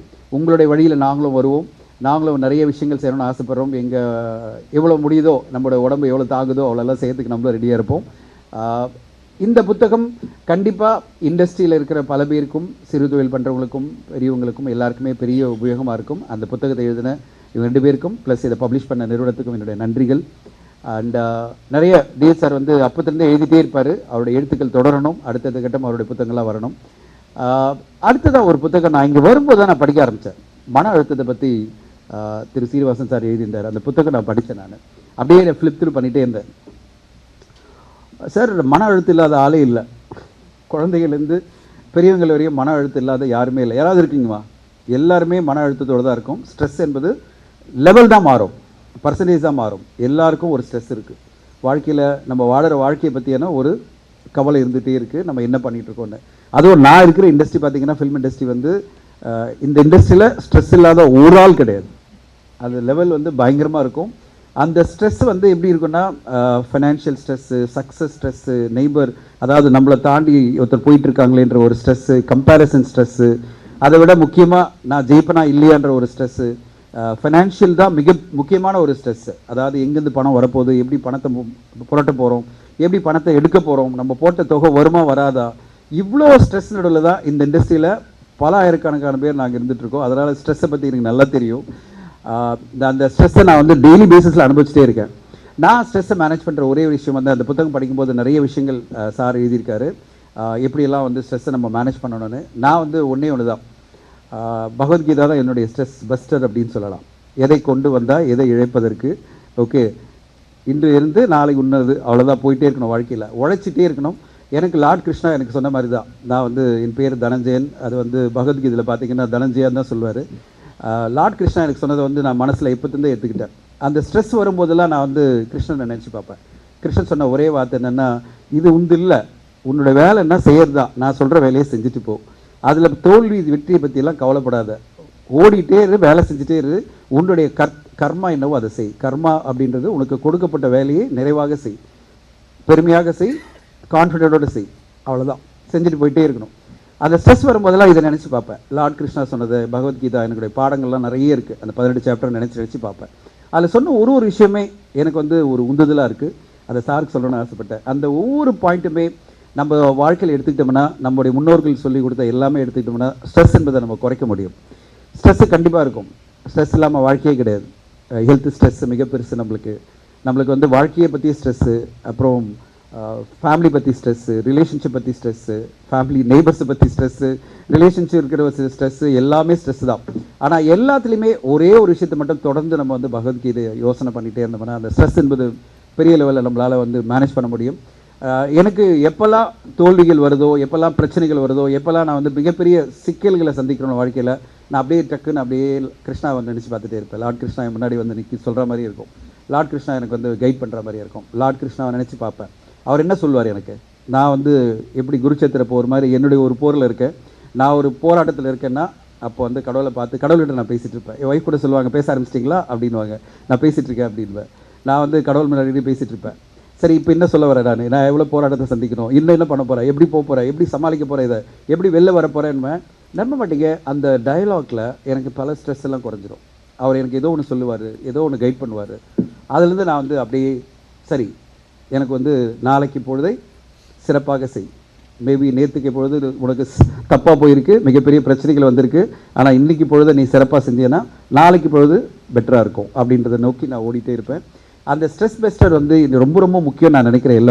எல்லோருமே வாழ்க்கையில் இருக்கிற அந்த ஸ்ட்ரெஸ்லேருந்து அந்த புத்தகத்தில் அவர் பல ப்ராக்டிக்கலான விஷயங்கள்லாம் அவர் சொல்லியிருந்தார். அதில் இதையும் கொஞ்சம் அவருடைய அடிஷனாக இருந்தால் நல்லாயிருக்கும்னு நான் நினச்சேன், அதனால் உங்களுக்கு நான் ஷேர் பண்ணுறேன். ஓகே, சார் சொல்கிறாரு வந்து பயங்கர எக்ஸ்பர்ட் ஆகிட்டார் கூகுள் ஜெமினிலேருந்து, ஆர்டிஃபிஷியல் இன்டெலிஜென்ஸ்லேருந்து. அப்படியே புத்தகம் எழுதும்போது என்ன சொல்கிறார் என்கிட்ட, தனஞ்சய் நான் போயிட்டு சாட் ஜிபிடியும் கூகுள் ஜெமினி போனேன், அதுலேருந்து எனக்கு கிடைச்ச டாப்பிக்கெல்லாம் வச்சு நான் புக்கெல்லாம் சாப்டர்லாம் எழுத ஆரம்பிச்சேன்னு சொன்னார். பாருங்கள், இந்த வயசில் ஏஐ வந்து பயங்கரமாக ஆர்டிஃபிஷியல் இன்டெலிஜென்ஸ் யூஸ் பண்ணி சாப்டராக எழுதிட்டு இருக்கார் அவர் உட்காந்துக்கிட்டு. ஸோ நம்ம கற்றுக்க வேண்டிய பாடங்கள்லாம் இவங்களை பார்த்து இன்ஸ்பயர் ஆகணும். வாழ்க்கையில் ஒரே ஒரு விஷயந்தான் நான் கற்றுக்கிட்ட பாடம் வந்து, வாழ்க்கை வாழ்வதற்கே, யாரையும் கஷ்டப்படுத்தாமல், சக மனிதர்களை நோகடிக்காமல் வாழ்க்கை வாழ்வதற்கே நல்லா வாழ்வோம், சிறப்பாக வாழ்வோம், எல்லோரும் வாழ முடியும். அந்த வாழ்க்கையில் இருக்கிற எல்லா கஷ்டத்தையும் தாண்டி வரதான் இந்த வாழ்க்கை. அந்த வாழ்க்கையில் முடியும் போது நம்மளுடைய வாழ்க்கையில் நம்மளும் ஒரு சிறப்பான வாழ்க்கை வாழ்ந்துட்டு சந்தோஷத்தோடு போக முடியும். அதனால் எந்த ஸ்ட்ரெஸ் இல்லாமல், எந்த இதுவும் இல்லாமல், ஸ்ட்ரெஸ்ஸும் நம்ம வாழ்க்கையில் சொன்ன மாதிரி மன அழுத்தம் இல்லாமல் நம்ம வாழ்க்கையை சிறப்பாக வாழணும். எல்லோருக்கும் வாழ்த்து சொல்கிறேன். இந்த புத்தகம் அட்லீஸ்ட் அந்த ஒரு இன்ஸ்பிரேஷன் நம்மளுக்கெல்லாம் கிரியேட் பண்ணதுன்னா அதுவே பெரிய வெற்றியாக நான் பார்க்குறேன். இந்த புத்தகத்தோட வெற்றி என்னென்னா, மன அழுத்தம் இல்லாமல் நம்ம வாழ்க்கையை வாழறோம் அப்படின்னாலே பெரிய வெற்றி தான். எல்லோரும் வெற்றி அடைய வாழ்த்துக்கள். இங்கே வந்திருந்து இந்த விழாவை சிறப்பித்தவங்க எல்லோருக்கும் நன்றி. சாரி, வரத்துக்கு முன்னாடி நான் 3 மணிக்கு கிளம்பும்போது எனக்கு ஒரு மிகப்பெரிய ஸ்ட்ரெஸ் வந்தது. நாளைக்கு ஒரு ஷூட்டிங் போனோம் ஒரு படத்துக்கு, அந்த படத்து கடைசி நிமிஷத்தில் எங்களுக்கு ஒரு பெரிய ஸ்ட்ரெஸ்ஸு. அந்த லொக்கேஷன் எங்களுக்கு கிடைக்கல அப்படின்னும் போது எல்லாருமே அப்படியே ஷாக்கில் உட்காந்துருந்தாங்க. அதை சால்வ் பண்ணுறதுக்கு எனக்கு 1 மணி நேரம் ஆச்சு. அதை சால்வ் பண்ணிவிட்டு ஷூட்டிங் நாளைக்கு போனோம் அப்படின்னு அந்த டீமை செட் பண்ணிவிட்டு கிளம்புறதுக்கு 1 மணி நேரம் லேட் ஆகிடுச்சு. இல்லைனா நான் தாமதமாக வர ஆள் கிடையாது. தாமதமாக வந்ததுக்கு மன்னிக்கணும். Thank you for the opportunity and congratulations to the writers. Thank you. ஆங்கிலேய மாரி வந்திருக்கேன். ஒரு அவசரத்தில் அவரை அறிமுகப்படுத்தலாம். நியாயப்படி கல்வியில் MBA பட்டம் பெற்றவர் இவர். பல தொழில்களில் பல்வேறு பொறுப்புகளில் பணியாற்றியுள்ளார். அவற்றில் சில நெரோலாக் கான்சாய், அப்போ தான் நாங்கள் 2 பேரும் ஒரே கம்பெனிக்கு வேலை செஞ்சோம். ஏர்டெல், டிஸ்னி, UTV மற்றும் இன்னும் பல. அவருக்கு he knows the knack of when to leave some company and when to adopt or embrace some other industry. He has been very successful. You know, that requires constant observation of what is happening around you and then take the proper decision. I have always admired him for that. இப்போ அவர் BAFTA திரைப்பட கழகத்திற்கு தலைமை தாங்குவதோடு திரைப்படத்துறையின் பங்குதாரர்களுக்கு ஆலோசனையாகவும் வழிகாட்டியாகவும் செயல்பட்டு சமூகத்தில் தனக்கென ஒரு இடத்தை பிடித்துள்ளார். அவருடைய பேஷன் ஃபார் ஜாப் நீங்கள் பார்த்தா தான் தெரியும் உங்களுக்கு. He goes to USA to see his daughter spend some time on holiday. But then here some people are suffering for somebody asking more money. This is not fair, that fair.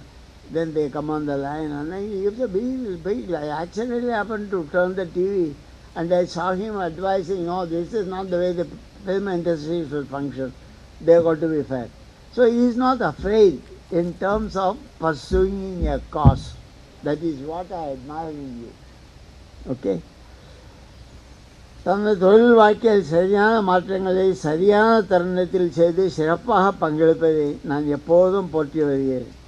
மாற்றத்தை நோக்கி செல்லும் இந்தியாவின் வாய்ப்புகளை பறித்து கொள்ள திரு தனஞ்சயன் அவர்கள் தனது கருத்துக்களை தெரிவிக்க இப்போது அழைக்கிறேன். எல்லாம் அப்போதே சொல்லிட்டார். தேங்க்யூ. ரொம்ப அதிகமாக என்னை பற்றி சொல்லிட்டாரு. A warm welcome to you all for this auspicious book launch and my heartfelt gratitude to Arizar for giving me this privilege to be part of this particular event and celebration. I confine my speech in 3 parts. First, about our Bhishma Pitama of the paint industry, Mr. Arigara Putran. Second, about his book, Marivarum India, Magathana Vaipu. And third, in a nutshell, what is the evolution taken place in the paint industry? What is that Marivarum thing in the paint industry? When I look into this particular audience, there are many who knows Arisa for long time. They have traveled with him for very long time. And there are few or many who may not know him much, who know him only now. The problem for me is, whatever I am going to say, நல்லா தெரிஞ்சவங்க நினைப்பாங்க இவர் என்னடா இவர் அவரை பற்றி கடுகளவு சொல்கிறாருன்னு. The others thing this guy is exaggerating. It cannot be. It is impossible. So this is the paradox and this is the dilemma I am in. So when we are going to talk about a person, man is defined with this quality. We define a person only with this quality, not with this qualification, not with this money, not with this wealth, not with this caste, creed or anything. Only with the quality we defined a person. And if you want to define Mr. Arigara Putran in the terms of quality, the 3 traits that come in forefront is his passion, his energy and his enthusiasm. Let it be professional or personal, let it be spiritual or secular, let it be love or hate, or let it be paint or peanuts. He is passionate. If he touches anything, it will be of passion only. If he is not touching it, it means he doesn't have a passion.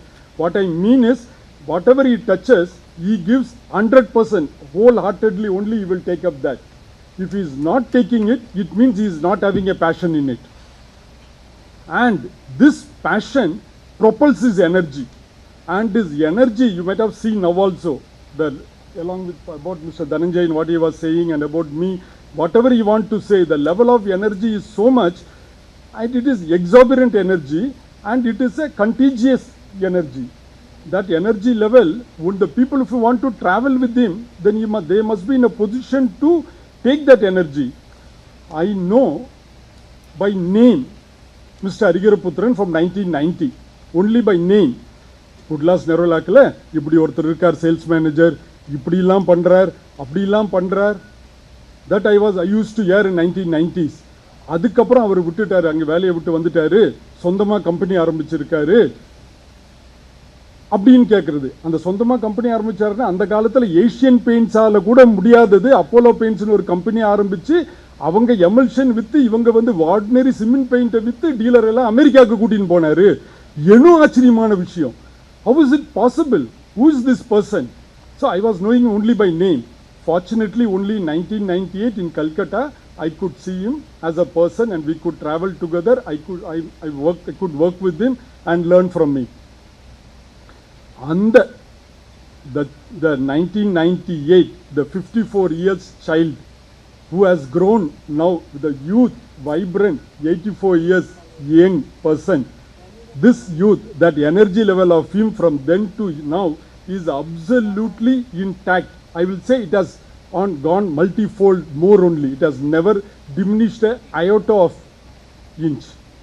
And third is his enthusiasm. Again, people may think, passion irukku sollitingla, then why this enthusiasm? The difference is you may have a passion on a subject, but what happens if there is a hurdle, if there is a block, if there is a failure, then immediately that passion goes down. Only if you have the enthusiasm, it can make the passion to stand. And that passion, God has given him that sort of enthusiasm. என்னதான் தடைகள் வந்தாலும் he will not leave the passion. எவ்வளோ உயரத்தில் வெண்ணெயை வச்சா கூட தன் ஃப்ரெண்ட்ஸோட வந்து குச்சி எடுத்து அடிச்ச அந்த வெண்ணெயை எடுத்து சாப்பிட்ற கிருஷ்ணரோட எந்தூசியாசத்தை எப்படி யசோதா எப்படி போராடினாங்களோ அதை விட ஒரு படி மேல ஆன்டி மிஸ்ஸஸ் ஹரிஹரபுத்திரன் இன்னைக்கு வரைக்கும் அவர் எந்தூசியாசத்தோட போராடிக்கிட்டு தான் இருக்காங்க. That is his level of enthusiasm. Again, people may think, so what? Let him have passion, let him have energy, let him have enthusiasm. So what? Whoever has succeeded in the career, whoever has reached the pinnacle in their life, everybody will have some traits like this. What is so great in it? There the difference is. Since as Mr. Bhatia said, we are all from the paint industry. In paint industry, generally there is two different methods in which the people sell the paint. One is you go and offer huge discount, huge rebate, or you give a long length of credit, 30 days, 60 days, 90 days, you give a credit and try to push the paint to the dealer's counter.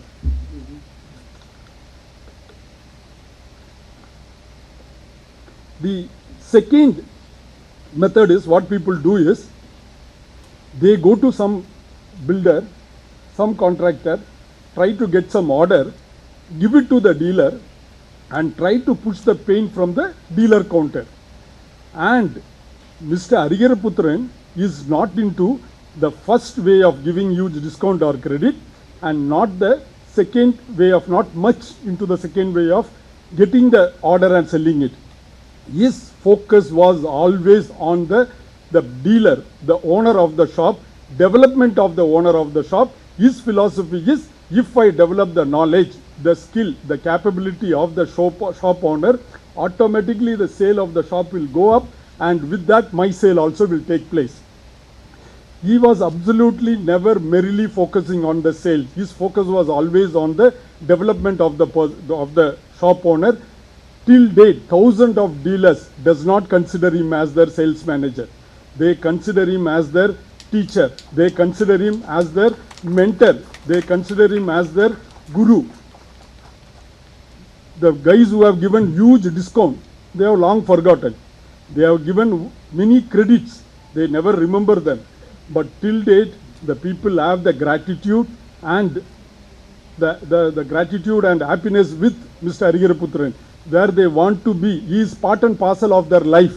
If till date it is there, that to me makes him entirely different person. That makes him the entirely different person. Believing this is very difficult for many when we say in some other places. A person can be like this also. இன்னைக்கு தேதியில கூட இப்ப யாராவது வந்து ஒரு dealer கிட்ட பேசுறாங்கன்னா அந்த dealer என்ன நினைப்பாருன்னா இவனுக்கு என்ன ஆதாயம் அதுல, what is he going to get? But when Mr. Hariharaputran is coming and going and talking to any dealer, everybody knows he is coming and talking only for my benefit. He is not coming and talking for anything of him. அவருடைய time, அவருடைய மணி, அவருடைய எனர்ஜியை செலவு பண்ணிட்டு இங்க வந்திருக்காருன்னா அவரோடது ஒண்டி கிடையாது, குடும்பத்தோடதும். அந்த வீட்டோட எனர்ஜியையும் வீட்டோட சௌகரியத்தையும் கூட கஷ்டப்படுத்திட்டு பண்றாருன்னா it is only because of our own benefit, our own good. This is what makes him entirely different. Now, second part of it, about the book, Mari Varum India, Magattana Vaipu. Though not only I got the book, but I got a transcript copy some time back. So I was going through that book and I made certain points in it. Since it is taking time, I will briefly go through the points, which is of really very, very important point. First and foremost, this book exemplifies whatever I said till now. This book talks about only growth, development of the dealer, of the shop owner. Now we extend this to the manufacturer and also to the SMEs. This is what he has done. So the book proves his trait till date. The first, let us talk about the title of the book. India is changing and that change is opportunity. Opportunity for whom? Chapter after chapter, he keeps returning to the same refrain. Only the opportunity is for one who has enthusiasm, one who sees the opportunity, one who is willing to change. இதை திருப்பும் எல்லா இடத்துலையும் சொல்லிட்டே இருப்பாரு. இது எதுக்கு சொல்றாருன்னா, he wants this thing to be internalized in each one of us. He wants this particular thing. If you are not enthusiastic, you will not see the opportunity. If you see the opportunity and not willing to change, then that மகத்தான வாய்ப்பு இல்லது, மகத்தான மகா ஆபத்து. மகத்தான வாய்ப்புன்னு சொல்றதுக்கு பதிலா if you are not willing to change, that becomes a மகா ஆபத்தா முடிஞ்சிடும். So that this is what again and again இதை இன்னும் நமக்கு புரிய வைக்கணும்னு சொல்லி அந்த புக்கை இப்போ பார்த்தீங்கன்னா மீன் படம்லாம் வரைஞ்சு கார்ட்டூன்லாம் போட்டு நமக்கு காமிச்சிருக்காரு. So that at least by that we will know, we will understand whatever it is. Second, இன்னொன்று நீங்கள் இந்த புக்கில் பார்த்தீங்கன்னா முழுக்க this book is written from the field, not sitting in an armchair. அதில் சொல்லியிருக்கிற ஒவ்வொரு விஷயமும் something he actually lived, அதை தான் புக்கில் கொண்டு வந்திருக்காரு. எங்கேயோ ஒரு வெஸ்டர்ன் கான்செப்ட் எடுத்துன்னு வந்து இங்கே நமக்கு சொல்லவே இல்லை. எப்படி ஒரு ஷாப்கீப்பர் கிட்ட பேமெண்ட் வாங்கினாரு, எப்படி ஒரு கேரளா சேல்ஸ் டீம் மழை காலத்துலேயும் டார்கெட்டை அச்சீவ் பண்ணாங்க, எப்படி ஒன் பெயிண்ட் டீலர் ஸோ அன்இஸ் about the smell of a paint, அதனால எப்படி the change has happened in the paint industry. இது எல்லாமே Indian sales team, Indian shop, Indian பிஸ்னஸை பற்றி எழுதியிருக்கார ஒழிய nothing is from the western thing நமக்கு கொண்டு வந்து இங்கே கொடுக்கல. தேர்ட், 2 சாப்டர் கொடுத்துருக்காரு எஸ்எம்இக்கு. ரொம்ப முக்கியமான ஒரு விஷயத்தை கன்வே பண்ணியிருக்காரு. 2 chapter. The SMEs, they does not have a big marketing budget. They doesn't have big money. அவங்க அதனால் நாங்கள் என்ன சார் பண்ணுறது, நாங்கள் எப்படி சார் பண்ணுறது, all those issues they will be facing it. His simple concept is this. In the book he is again and again what he mentions is, your limitation is not resources, it is only your mindset. There is no resource constraint. The resource is only your mindset. நம்ம எல்லாருமே இந்த உலகத்திலிருந்து என்ன கிடைக்கும், மனைவி கிட்ட இருந்து என்ன கிடைக்கும், தகப்பன் கிட்ட இருந்து என்ன கிடைக்கும், புருஷன் கிட்ட இருந்து என்ன கிடைக்கும், என் புள்ள கிட்ட இருந்து என்ன கிடைக்கும். We always expect something from outside and never we have expectation from us. The day we have expectation from us, there will be a tremendous change in our outlook towards whatever we are saying. He is making it very clear. The resource, there is no limitation of resources. The limitation is only our mindset. And fourth, ரொம்ப ஜோக்கா சொல்லியிருப்பார், the global wisdom giving in a local delivery.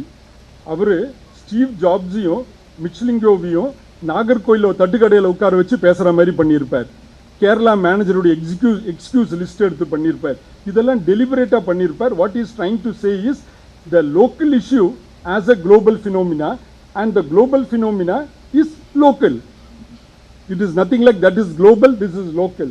அவர் ரெண்டுத்தையும் blend பண்ணி in this particular chapter he tried to convey and show it. Fifth, தேவையா இந்த book இன்னைக்கு? Does it have any utility today? அடுத்த கேள்வி நம்மளே கேட்டுக்கிறது. Does this book have any utility today? அவர் எழுதியிருக்காரு. 2-3 வார்த்தையில் முடிச்சுக்கிறார். It is relevant, it is timely, it is actionable. ஏன் relevant? GST, digital marketing, e-commerce இது மாதிரியான விஷயங்கள் இன்னைக்கு வந்துக்கிட்டே இருக்கு. இட் இஸ் டைம்லி, இதுதான் ரைட் மூவ்மெண்ட். இன்னொரு மூவ்மெண்ட் வரப்போகிறது கிடையாது. இந்த மூவ்மெண்ட்டை நம்ம இப்போ பயன்படுத்திக்கணும். இதெல்லாம் வெறும் இன்ஸ்பிரேஷன் கொடுக்கறதுக்காக, இட் இஸ் ஆக்ஷனபிள், இன்ஸ்பிரேஷன் கொடுக்கறதுக்காக ஒண்டி கிடையாது. திஸ் பர்டிகுலர் புக்கு அந்த ஒவ்வொரு சாப்டர்லையும் கீழே கொடுத்துருக்காரு என்ன செய்யணுன்றதுக்காக. So it is actionable also.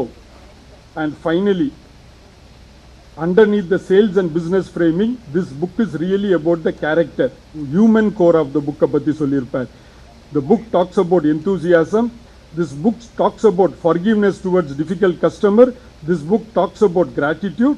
This book talks about leadership without title. இன்னும் பல விஷயங்கள் இருக்கு. And also, finally I also want to talk about the evolution of the paint industry, because we are running short of time, so I am leaving that and invoking blessing from the Almighty to keep Mr. Arigiraputran's passion, energy, enthusiasm intact, and also pray to the Almighty for his health and peace, not only to him, to his family. Thank you very much. எல்லாரையும் மகிழ்ச்சியாக இருக்குது. எல்லாருக்கும் எனக்கு தெரியும். எல்லாரையும் பற்றி உங்கள் அனைவருக்கும் எனது பணிவான வணக்கம். அதனால் எல்லாருக்கும் தனியாக சொல்லி விட்டுறக்கூடாது. விட்டால் அடிப்பாங்க, இல்லை வெடி சண்டை போடுவாங்க. அதனால் எல்லாரும் எனக்கு தெரியும். இருந்தாலும் கூட உங்கள் அனைவருக்கும் எனது பணிவான வணக்கம். இந்த நிகழ்ச்சி நம்ம நூல் வெளியீட்டு விழாவில் நம்ம ஹரிகரபுத்திரன் ஐயா அதை பேசுகிறத விட என்ன பற்றி பேசிகிட்டு இருக்காங்க, ஏன் தெரியலன்னு தெரியல. அதான் கஷ்டமாக தெரிஞ்சுது. இருந்தாலும் அதை விட ஹரிகரபுத்திரன் ஐயா வெறுமனே பெயிண்டர் மேனேஜர் இல்லை. தமிழ்நாட்டில் இந்த அளவுக்கு யாரும் பண்ண முடியாது.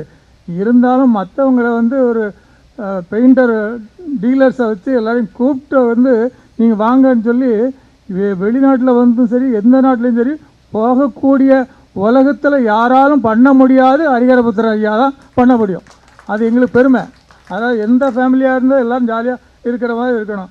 உதாரணமாக பாருங்க, இந்த 1993 கார்வாரே பெயிண்ட்ஸ்லேருந்து நம்ம எங்களை எல்லாரையும் கூப்பிட்டு எங்களுக்கு பெருமை. அதில் இத்தாலி, ஹாலந்து, ஃப்ரான்ஸ், அப்புறம் சுவிட்சர்லாந்து,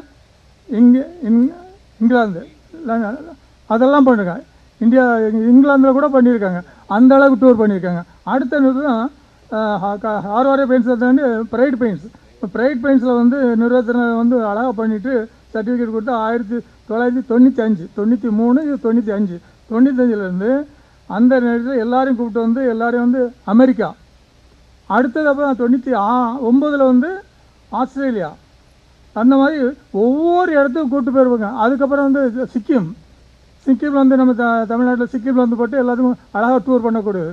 அதை புட்டபர்த்தியில் பாபா அதெல்லாம் பண்ணி அந்த பாபா அப்படியே இப்படி ஸ்டெப்பு, இந்த ஸ்டெப்பு இப்படி போகும்போது அந்த அளவு போயிட்டு ஒரு எல்லாரையும் கூப்பிட்டு நின்னது புட்டபர்த்தா. அது பாபாவுக்கு ஒரு அருமை.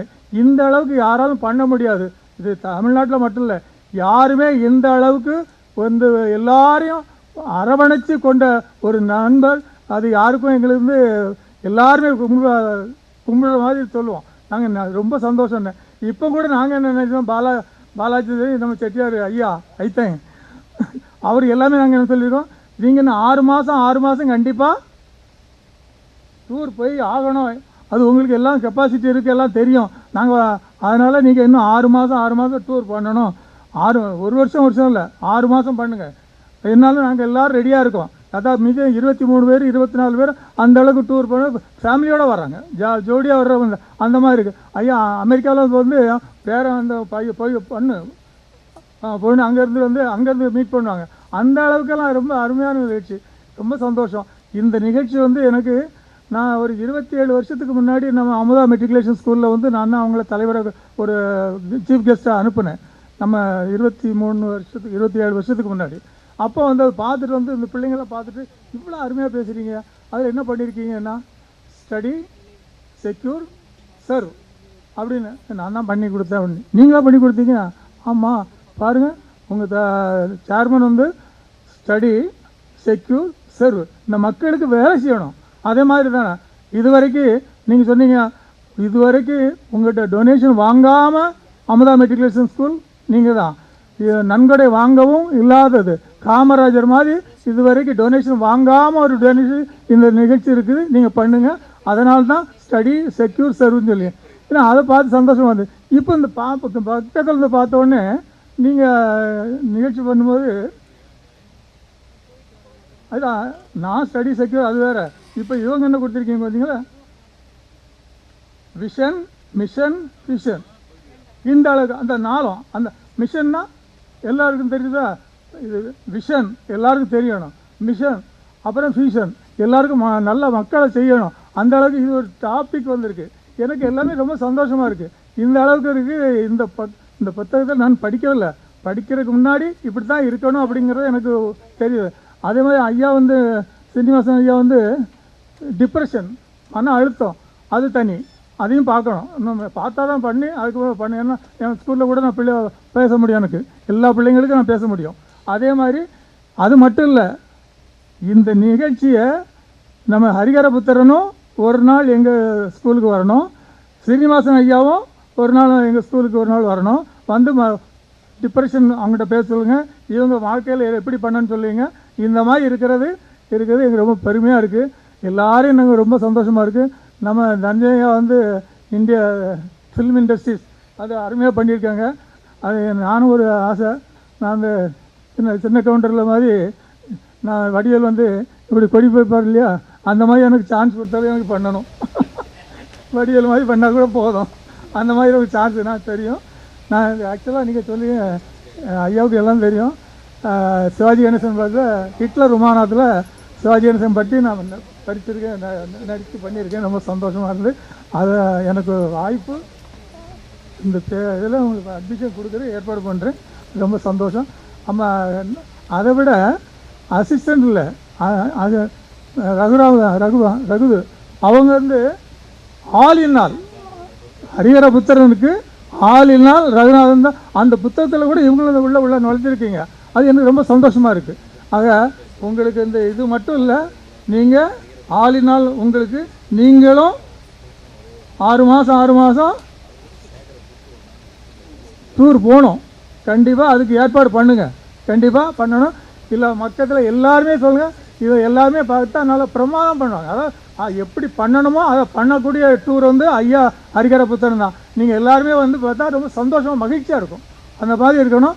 நீங்கள் வந்து ரொம்ப மகிழ்ச்சியாக இந்த புக்கு வந்து நான் பார்த்துட்டு நான் என் ஸ்கூலுக்கு நீங்களும் அந்த ஸ்கூலுக்கு பண்ணணும், நீங்களும் ஸ்கூலுக்கு பண்ணணும். பார்த்தது எங்களுக்கு பெருமையாக இருக்கும், ரொம்ப சந்தோஷமாக இருக்குது. எல்லோரும் எனக்கு இந்த இன்னும் புக்கில் இன்னும் நிறைய புத்தகம் பார்க்கணும். இன்னும் அடுத்த பண்ணுங்க. கிட்டத்தட்ட நானும் வந்து என்னை பற்றி சொல்லக்கூடாது, நீங்கள் சொல்லிட்டீங்க இல்லையா, அது அந்த புத்தகம் வேறு. நீங்கள் இந்த வாழ்க்கை வெல்வதற்கேன்னு சொன்னீங்களா, வாழ்க்கை வாழ்வதற்கு என்ன சொன்னீங்க, வாழ்க்கை வாழ்வதற்கேன்னு சொல்லி நான் ஒரு புத்தகம் எழுதியிருந்தேன். எல்லாத்தையும் பயிற்சிட்டு வந்து மணிமேகலையில் வந்து ரவி கேட்டாங்க, ஆனால் இது என்ன நீங்கள் பண்ணீங்க, இது வந்து வாழ்வதற்கேன்னு சொன்னாங்க.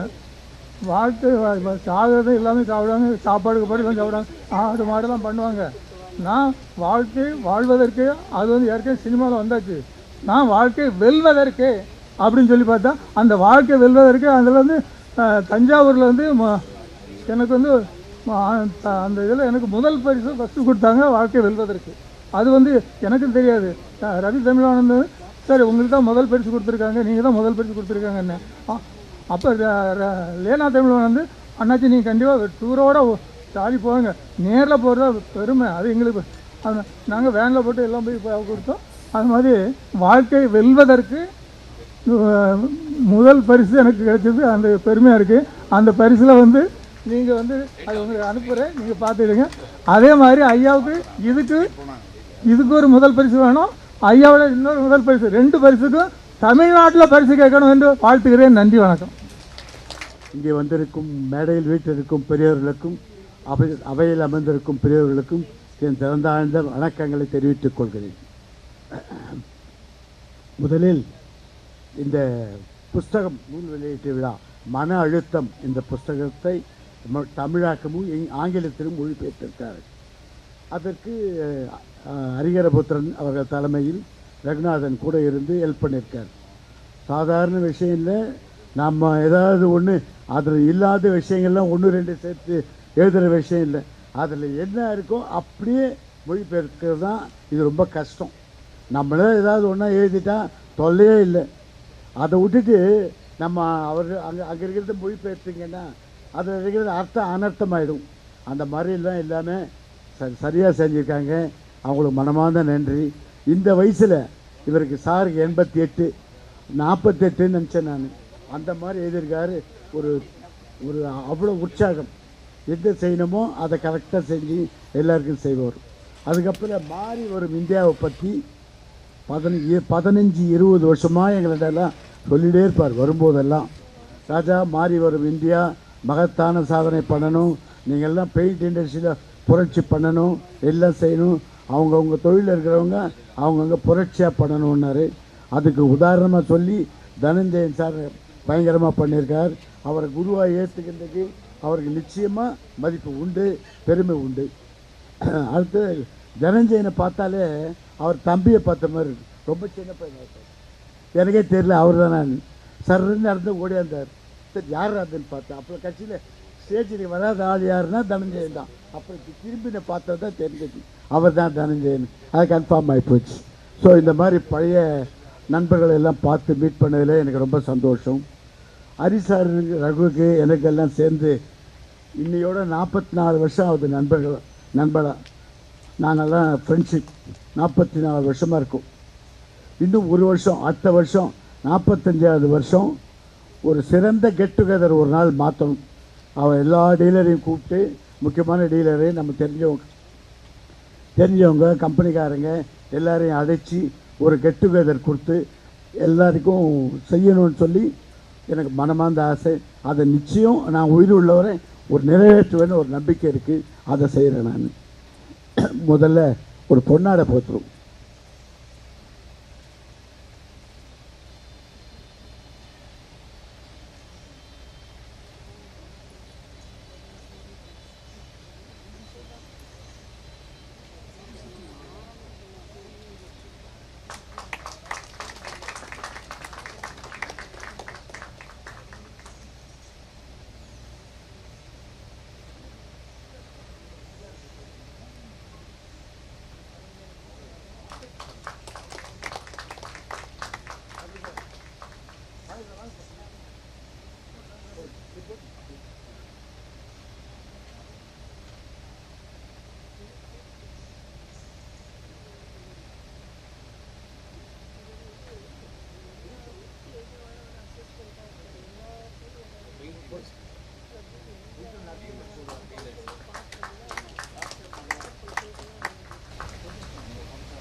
இங்கே எவ்வளோ பேருக்கு தெரிஞ்சிருக்கும்னு எனக்கு தெரியல. இருந்தாலும் முந்திரிக்கட்டுமா நான் முந்திரி சொல்கிறேன்.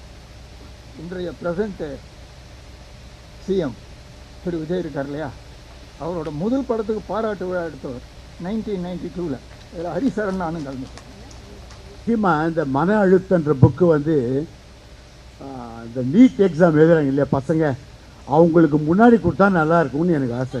ஒவ்வொரு காலேஜுக்கு போய் ஸ்கூலுக்கு போய் அவங்களுக்கு புக்கை ஃப்ரீயாக டிஸ்ட்ரிபியூட் பண்ணாங்கன்னா அவங்க நீட் எக்ஸாம் எழுதின உடனே அந்த இதெல்லாம் வராது, மன அழுத்தம் வராதுன்னு என் ஆழ்ந்த சிந்தனை. இதை வந்து ஹரிசார் முயற்சி எடுக்கணும்னு நினைக்கிறேன் நான். நன்றி, வணக்கம். நீதியரசர் கண்ணன் அவர்கள் ஒரு அருமையான பாயிண்ட்டை முதல்ல அதோடு தான் ஆரம்பித்தார். ஒரு அருமையான பாயிண்ட்.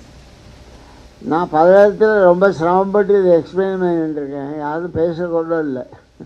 ஆனால் நீதியரசர் சொல்லிட்டார்ல, அதனால் பயப்படுவாங்க. இனிமேல் அதை கொஞ்சம் கவனமாக பார்ப்பாங்க. அதாவது போதுமானது என்பது போதுமானது அல்ல.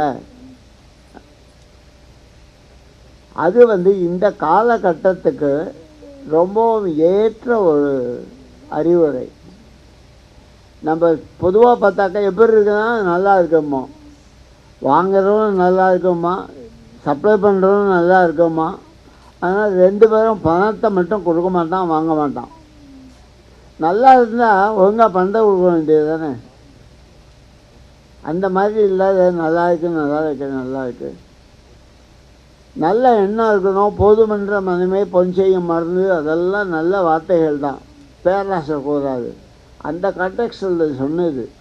இப்போது இந்தியா வந்து வேகமாக மாறிக்கிட்டு இருக்கு.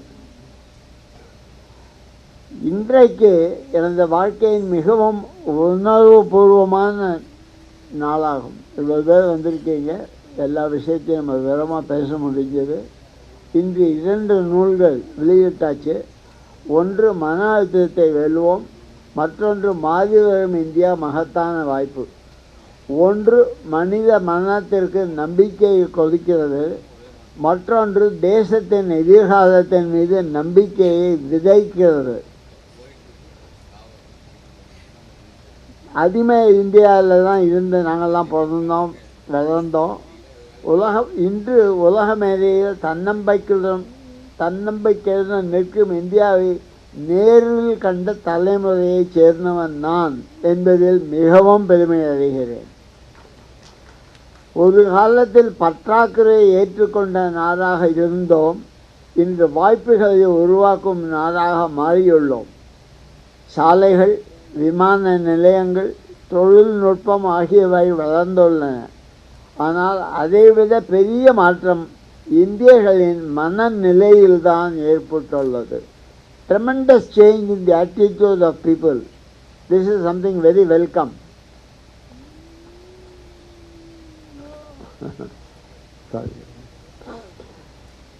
நேற்று நாம் நம்மால் முடியுமா என்று கேட்டோம். இன்று ஏன் முடியாது என்று கேட்கிறோம். ஆகவே இதுவே புதிய இந்தியாவின் அடையாளம். விக்ஷித் பாரத் என்பது அரசின் இலக்கு மட்டுமல்ல, ஒவ்வொரு குடிமகனின் பொறுப்பும் ஆகும். தொழில் முனைவோர் வேலை வாய்ப்புகளை உருவாக்கட்டும், இளைஞர்கள் புதுமைகளை உருவாக்கட்டும், ஆசிரியர்கள் திறமைகளை உருவாக்கட்டும், ஒவ்வொருவரும் தங்கள் துறையில் சிறந்து விளங்கட்டும். வாய்ப்புகள் அனைவருக்கும் வரும். ஆனால் செயல்படுத்துபவர்களே வெற்றி பெறுவார்கள். நான் இந்த நூலை கடந்த காலத்தை நினைவு கூறுவதற்காக எழுதவில்லை. வருங்காலத்தை உருவாக்கப் போகும் தலைமுறையை ஊக்குவிப்பதற்காக எழுதியுள்ளேன். இறுதியாக ஒரு எண்ணம். வரலாற்றை பார்ப்பவர்களாக அல்ல, வரலாற்றை ஊக்குபவர்களாக நாம் வாழ்வோம். வாய்ப்புகளை எதிர்பார்க்காமல் வாய்ப்புகளை உருவாக்குவோம். வளமான இந்தியாவை, வல்லமை மிக்க இந்தியாவை, விக்ஷித் பாரத் இந்தியாவை உருவாக்குவோம். நான் நன்றி சொல்கிறதுக்கு முன்னாடி நான் 1938 பிறந்தவனுங்கிறது ஒரு வார்த்தை திருப்பியும் சொல்கிறேன். இந்தியாவின் எழுச்சியை என் கண்களால் கண்டவன். இன்று நான் உங்களிடம் ஒரே ஒரு வேண்டுகோள் விடுவிக்கிறேன். இந்தியாவின் அடுத்த அத்தியாயத்தை எழுத வேண்டியது நீங்கள்தான். நாங்கள் கனவு கண்ட பாரதத்தை நீங்கள் நனவாக்குங்கள். நன்றி. ஜெய்ஹிந்த். மேடையில் அமைந்திருக்கும்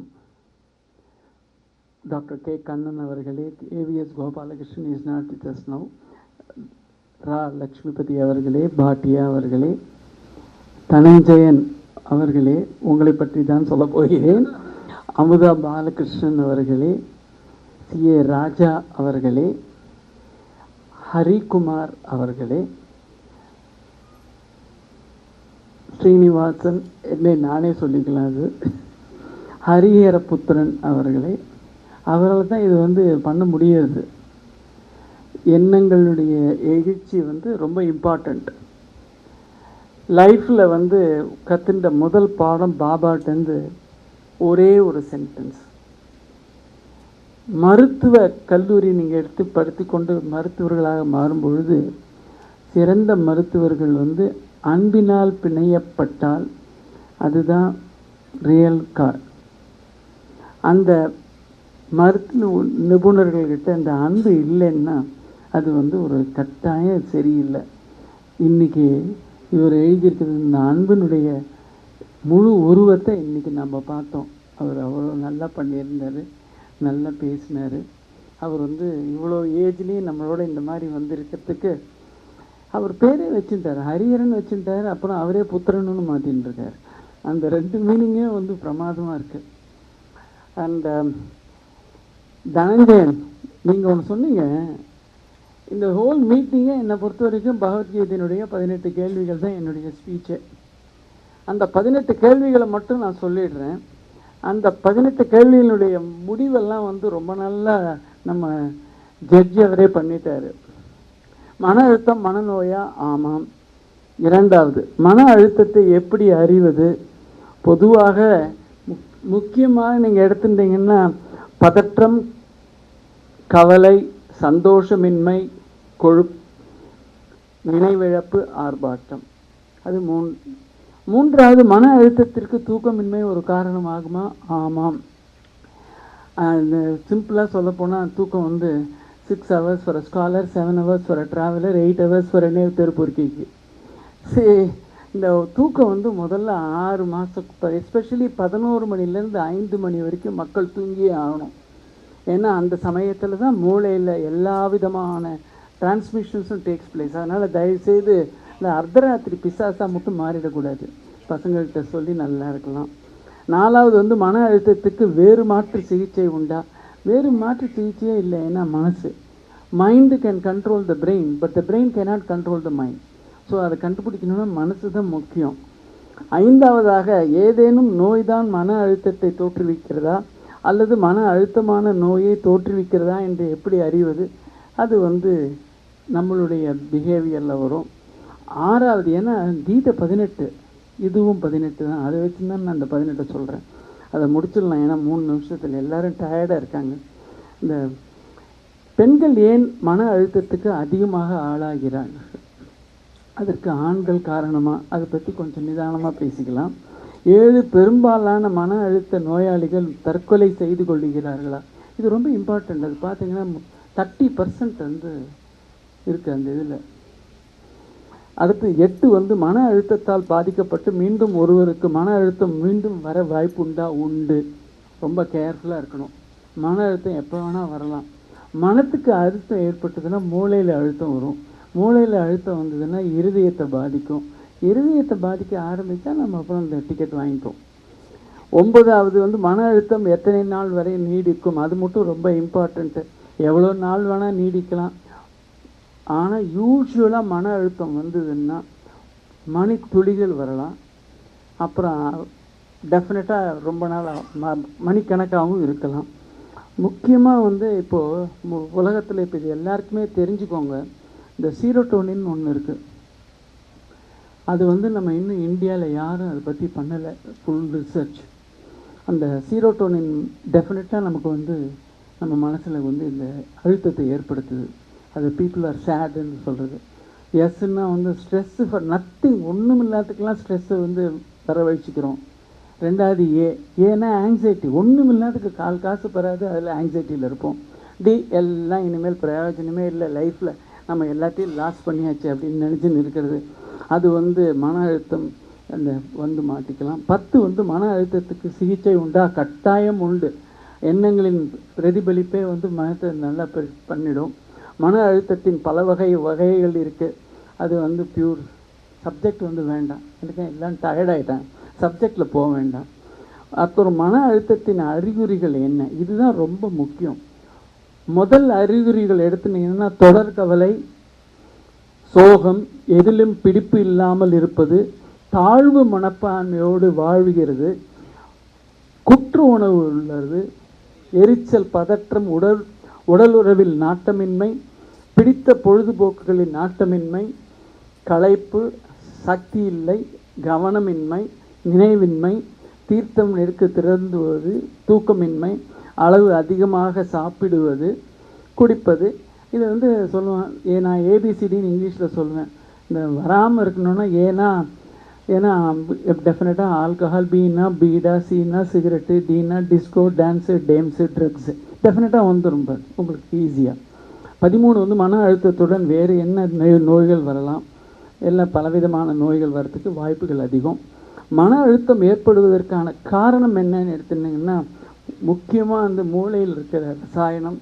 2வது அன்பான உறவு என்றைக்கு இருக்கோ அவங்க மனதில் வந்து டெஃபினட்டாக இது வராது. 15 மன அழுத்த நோயாளிகளுக்கு நாம் எப்படி உதவ முடியும்? அது வந்து இந்த புக்கை பார்த்து எல்லோரும் நல்லா தெரிஞ்சுக்கலாம். அது அழகாக 1.5 பேஜ் போயிருக்கு. மன அழுத்தத்துக்கான சிகிச்சை என்னன்னு கேட்டால் ரொம்ப சிம்பிள். தலைவலியை பார்த்துக்கணும், வயிற்றுப்பெருக்கல் இல்லாமல் பார்த்துக்கணும், தூக்கமின்மை இல்லாமல் பார்த்துக்கணும், ஆர்ப்பாட்டம் இல்லாமல் இருக்கணும், பதற்றம் இல்லாமல் இருக்கணும். இந்த மாதிரி இருந்தால் அவங்களுக்கு டெஃபினட்டாக இந்த இது வராது. 17வதாக குடும்ப உறுப்பினர்கள் மற்றும் கவனிப்பாளர்களின் பங்கு எவ்வளவுன்னு நினச்சா அது ரொம்ப ரொம்ப அதிகம். தைரியம், ஊக்கமளித்தல், அவங்க கூட பேசி அவங்களோட நல்லபடியாக அன்பும் பண்பும் இருந்ததுன்னா அவங்க வாழ்க்கை ரொம்ப நல்லா அமையும். 18 கடைசியாக இருக்குது. 18வது மன அழுத்தம் எல்லோருக்கும் ஒரே மாதிரி இருக்குமா? இது வந்து டெஃபினட்டாக ஒரே மாதிரி இருக்காது. ஆணுக்கும் பெண்ணுக்கும் வேறுபடுகிறது. பெண்களுடைய கவலை சோகம், குற்ற உணர்வு போன்ற அறிகுறிகளை தோற்றுவிக்கிறது. ஆண்களுக்கு அயற்சி, களைப்பு, கோபம், பிடிப்பின்மை, தூக்கத்துகிறார்கள். இவ்வளவு இதெல்லாம் 18. இங்கே அவர் வந்து சொன்னார் ரொம்ப வாழ்க்கை வாழ்வதற்கேன்னு. அந்த வாழ்க்கை வாழ்வதற்கேன்னு இந்த 18 ஞாபகத்தில் வச்சுக்கோங்க. இதை பற்றி இருந்தால் நல்லா இருக்க முடியும். முக்கியமாக வந்து இந்த இது பண்ணுறதுக்கு நான் முக்கியமாக ஹரிஹரன் அண்ட் அஃப்கோர்ஸ் அவர் அங்கே பேசாமல் உட்காந்துட்டுருக்காரு. அவர் தான் இந்த எழுத்தில் வந்து கொண்டு வந்து இங்கிலீஷில் மாற்றி அவ்வளோ அழகாக பண்ணியிருக்கிறது. அவருக்கு ரொம்ப நன்றி நான் தெரிவித்துக் கொள்கிறேன். தயவுசெய்து கொஞ்சம் கஷ்டப்பட்டு நின்றுடலாம். தேங்க்யூ. தட் அவருடைய இது வந்து really touch of a class of a person in a classical way. He has done it in a beautiful words and expressed. I think that English really goes beautifully. What I purposely spoke in Tamil, but the English one, the book, I think everybody has to read. And for that, of course, sir, once again, you are a person touching my heart and then the brain at the same time. No, some people can get only the brain. Some people get the brain and then the heart. But you have really touched the heart of everybody. And then, above all, you have really done it through your brain. We are grateful to you for that. And above all, of course, once again, we are very, very useful meeting time that we had. And thanks for all of you to bear the little more time. 10 minutes. 10 minutes is acceptable, reasonable. So thank you very much. Thank you very much. Thanks for all and all. And அது வந்து முக்கியமாக வந்து கடைசியில் நம்ம வந்து all goes credit goes to the newspaper Thamarai brothers. I think Thamarai brothers media private limited போட்டு அழகாக அன்புடன் எழுதியிருக்காங்க. அழகான கலரில் கொடுத்துருக்காங்க. I think sir, I think they have really been always with us. You are always in our heart of hearts. Thank you very much, sir. And really, I think all credit goes to Lakshmi Pati. Lakshmi also, you have Pati also, you have Bhatia, lovely, and KVS Gopalakrishnan, and above all Kannan, sir. You are really Kannan for all of us. You really did it very well. And Dhananjayan and Amuda Balakrishnan, Raja. Once again, I am not repeating it, I am reinforcing my thinking that these people made it what we are today. Excellent. I think the Hari Kumar and Raghu Nadam அவர்தான். அது ரகு நாதன் சொல்லாமல் ரகுவோட நாதம் சொல்லலாம். அது ஆங்கிலத்தில் நல்லா பண்ணியிருக்காரு. Ravi, he is a silent person. You are always the final word. No, nothing final. This is something emotional. Yeah. This happened yesterday, right? R.L. Lakshmipati, the Padma Bhushan holder, right? Your grandfather. He has been very, very good to me, absolutely loving, affectionate. The one thing he used to constantly say is, age is just a number. What the hell you are talking about age? Go, do your job, do your duty. I've done lot of management seminars for the college, right? I was hesitating whether I should call him, whether I should speak to him. At the same time, my heart was telling me, no, you must take his blessings. You are doing something really new. And Tamarai publication is with you in doing this. You must somehow. Then I sent a message. Namaskarangal, please bless me. This is a book that is written by us. It's being published tomorrow. Adarsh is releasing. I want your blessings. I wish you are here, but I don't know. So, in a very agitated mood and mind, I wrote to him. Believe me, next moment a reply came. Delighted that you are doing this. All my very best wishes to you. So, this is something great, something really great. So, I owe my gratitude to Dr. Padmapati, Padma Vibhushan holder, Dr. Lakshmipati, and through him to the entire Dinamala group, right? And especially for Tamarai Publications, Ravi, Rajapandian, these are two names I know, but the entire staff, the way they identified themselves with this cause, as though அவங்க விட்டு வேலை மாதிரி பண்ணி they have produced a magnificent job. I am ever grateful to you. I am grateful to Tamil Publications. Thank you, sir. Sir ஒரே ஒரு scientific fact I have to bring it to you. We are all 70, 80, nothing in only terms of age. But according to the real science, we are all 25 to 30 by in this Janma. In next Janma, we don't know what God is going to fix. Every human being is fixed between 25 to 30. That is the reason why even some people, when they reach at 90, they are intelligent and as well as industrious. And that is one of the explanations offered, is that the man never ever loses beyond 25 to 30. Once he looks into his mirror, and then when he gets up, or when he walks down the bus, or when he is getting into this, then the real age is given to him. But when he closes his eye, his life is only 25 to 35. So you enjoy all your intellectual activities, sir. I think we are taking a leaf out of your own actions. And I'm very, very grateful, and thanks for each and every one of them. And Dinam, lovely name.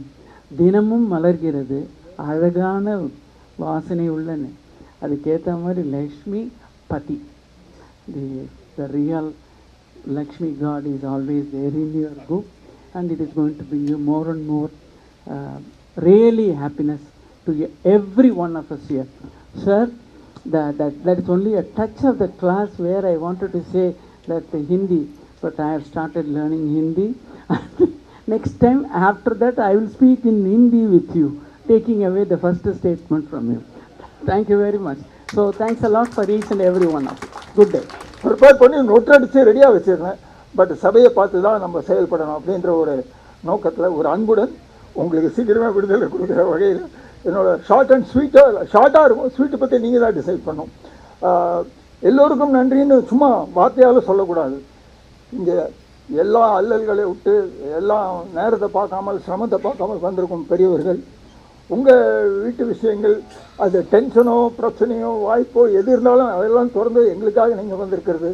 முக்கியமாக சாரோட தலைமையில் அவரோட entire குழு இந்த புஸ்தக வெளியீட்டுக்கு மூல காரணமே அவங்க. என்னோட குருநாதர் கொடுத்த வாய்ப்பு, அந்த பெரிய டாக்டர் கொடுத்த வாய்ப்புனால தான் நான் ஒரு எழுத்தாளனாக மாறினேன், ஒரு மொழிபெயர்ப்பாளனாகவும் மாறினேன். இது என்னோட சொசைட்டியில் முதல் கால் நான் எடுத்து வைக்கிறேன் பப்ளிக்கு. Thanks to both of you, thanks to all of you, thanks to all the organisers and the authorities who have given us this hall. நன்றி நன்றி நன்றி நன்றி.